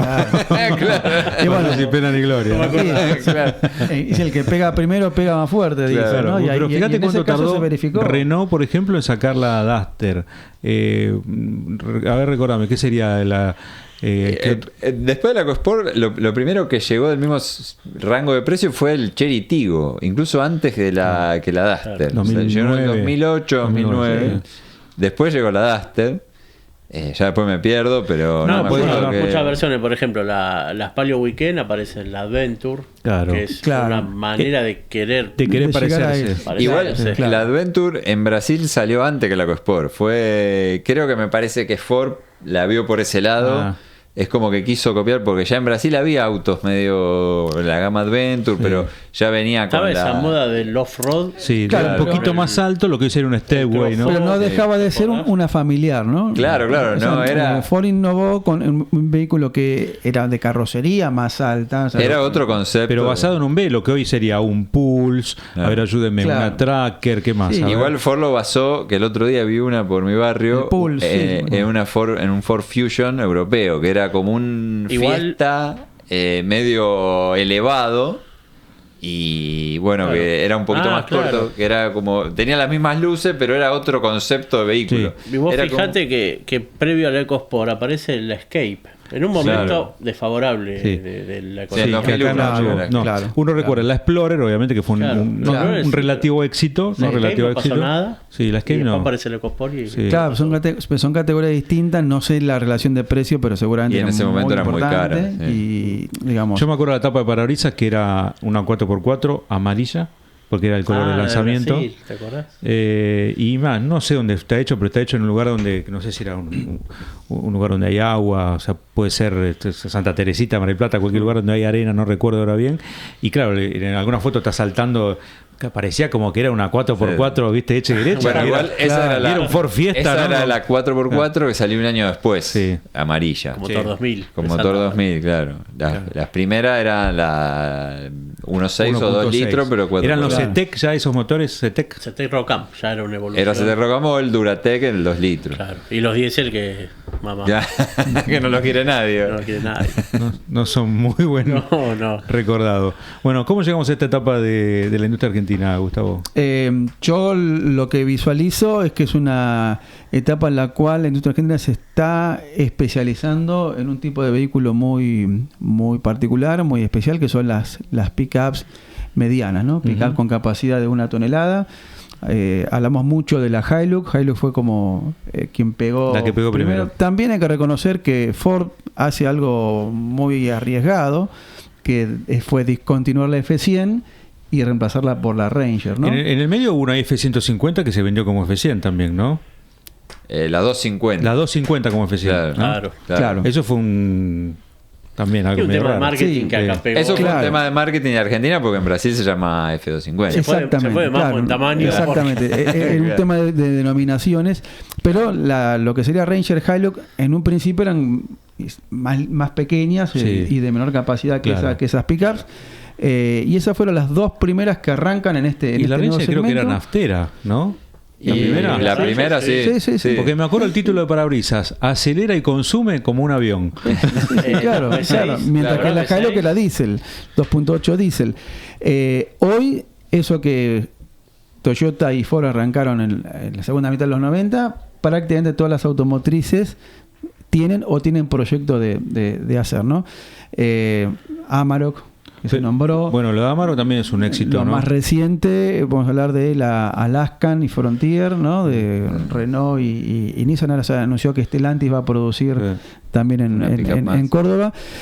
Argentina hoy es el quinto productor mundial de pickups y el cuarto de pickups medianas, con lo cual estamos ahí en el podio casi. Claro, digamos,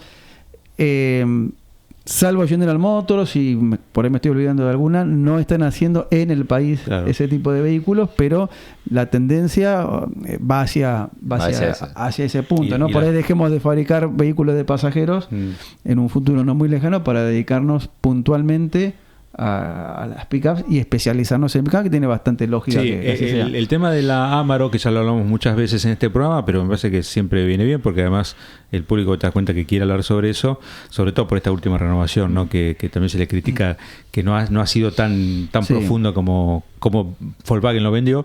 Pero también hay que decir que la Amarok es como que ha masificado o democratizado un usuario más de auto que ha llegado a la pickup, porque se maneja como un auto, ¿no? Prácticamente. Todas estas pickups cambiaron el concepto a partir de la oferta de las doble cabinas, que de algún modo empezaron a ocupar el rol que históricamente tuvieron los autos, los sedanes grandes, ¿no? Los sedanes de alta gama. También por algunas cuestiones de distorsiones impositivas que castigaban a los autos y no a las pickups, que se las considera como vehículo de trabajo y pagan menos impuestos, cuando en realidad nosotros vemos cantidad de doble cabinas en doble fila de padres que llevan a la escuela a los pibes y haciendo cualquier cosa menos cargándola con mercadería como para. Entonces creo esto explica también cómo es posible que la Hilux fue 3 veces el vehículo más vendido de Argentina. ¿Entendés? 3 años. Cuando antes era, no sé, el Gol. ¿no? Siempre era auto chico, ¿no? Uno recuerda el Duna, Renault 12, 504, Duna. Entonces lo que cambió, sobre todo en nuestro país, es el uso que se le da a la pickup. La pickup históricamente fue un vehículo de laburo. Cabina simple, caja larga, ¿no? Hoy es al revés. Cabina doble y caja chica. Bueno. Y andan como un auto, o sea. Y las usan como si, lo más grave doblan como es que las usan como si tuviese las prestaciones de un auto. Y no las tienen. O sea, las prestaciones sí las tienen. No tiene el nivel de seguridad. Estás hablando de un vehículo con el centro de gravedad más alto. Es otra cosa. Carrocería montada en un chasis. No te dobla como un auto, no te frena como un auto. Pero bueno. ¿Viste? Tipos que te pasan en la ruta con la... y encima le ponen el doble de la potencia que vienen de fábrica. ¿Qué auto de hoy vos sentís que tiene la pasta sacando el Crono, que ya lo fue, y de a poquito parece que lo está perdiendo? ¿El 208 tiene pasta para ser el auto más vendido en términos de, que ese auto se fabrica aquí en nuestro país? Y de hecho llegó a ser en algunos meses el auto el auto más vendido. Habrá que ver, fue en un momento de bastantes restricciones respecto también a las importaciones, ¿no? Habrá que ver qué pasa con eso. Yo creo que históricamente el auto que o el concepto de auto argentino, desde el punto de vista más bien histórico, no digo que hoy esté sucediendo concretamente, está asociado al clásico sedán 3 volúmenes, ¿no? El auto de 4 puertas con el baúl. O por lo menos lo que eso significaba, ¿no? Porque hoy se perdió, tal vez se va a algo más alto, tipo SUV. Bueno, ¿no? Por eso la SUV se ha impuesto.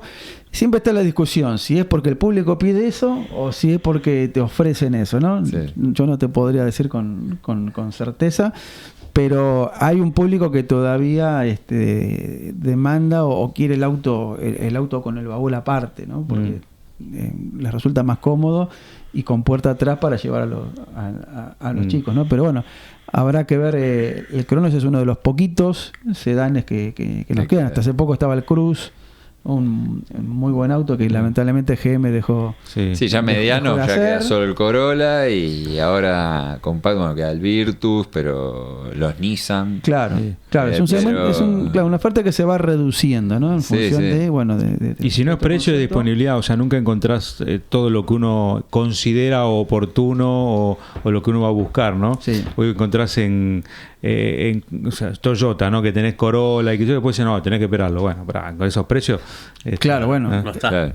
Sí, bueno, ese es otro tema que tiene que ver con la oferta. El problema del Cruz es Miguel, que dijo que no se vende, que es un autoclavo. Ah, sí.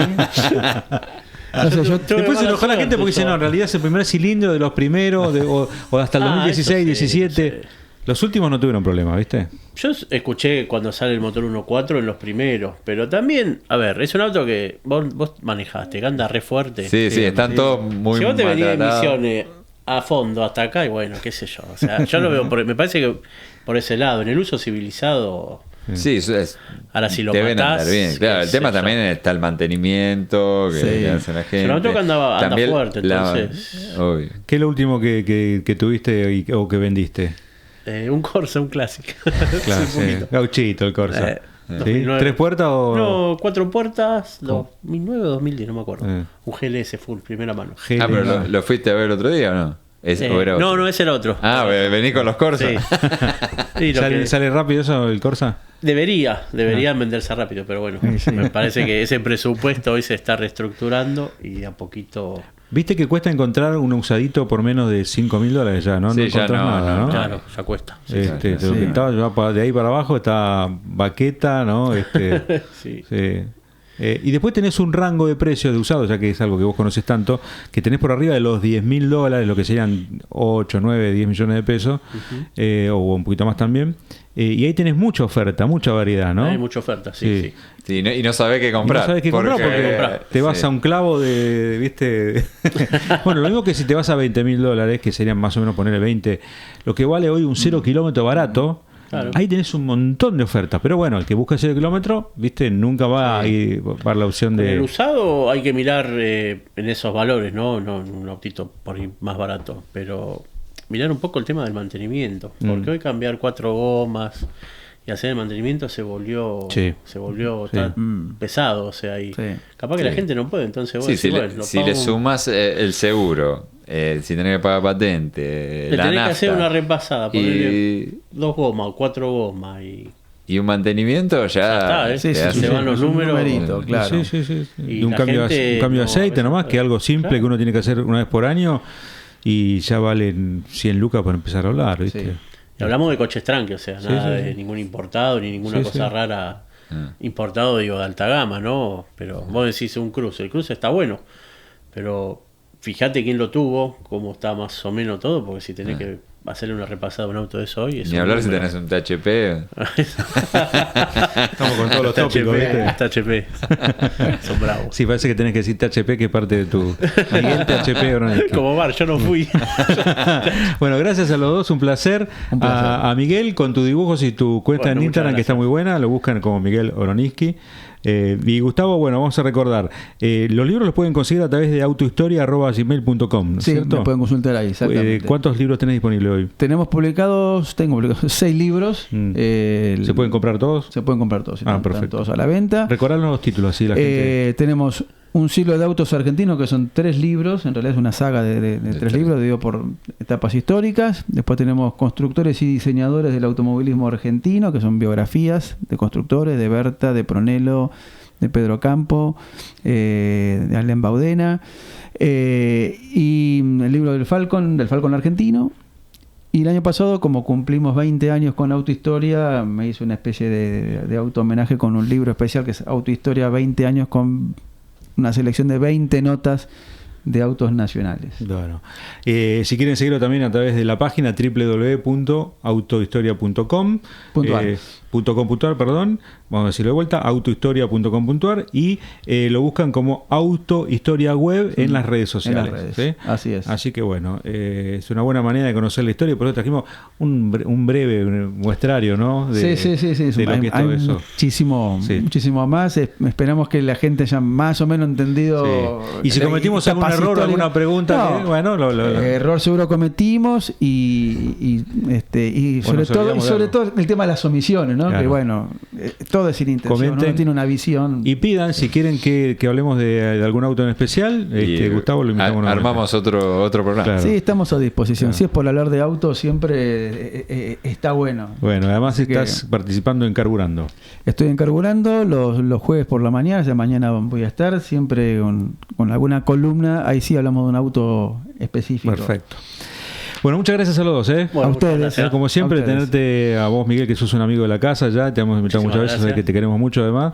Bueno. Y todo el conocimiento. Bueno, y Gustavo, te hemos sumado ya a la lista ahora de futuros invitados. Un placer, estoy a disposición. Bueno, René, será hasta la próxima. Exactamente, nos vemos en 7 días. Sí, dentro de 7 días, saben, tienen que suscribirse a nuestro canal, a Somos Replay. Todos los miércoles a partir de las 6 de la tarde tenemos un nuevo episodio. Nos encontramos en la próxima. Chau.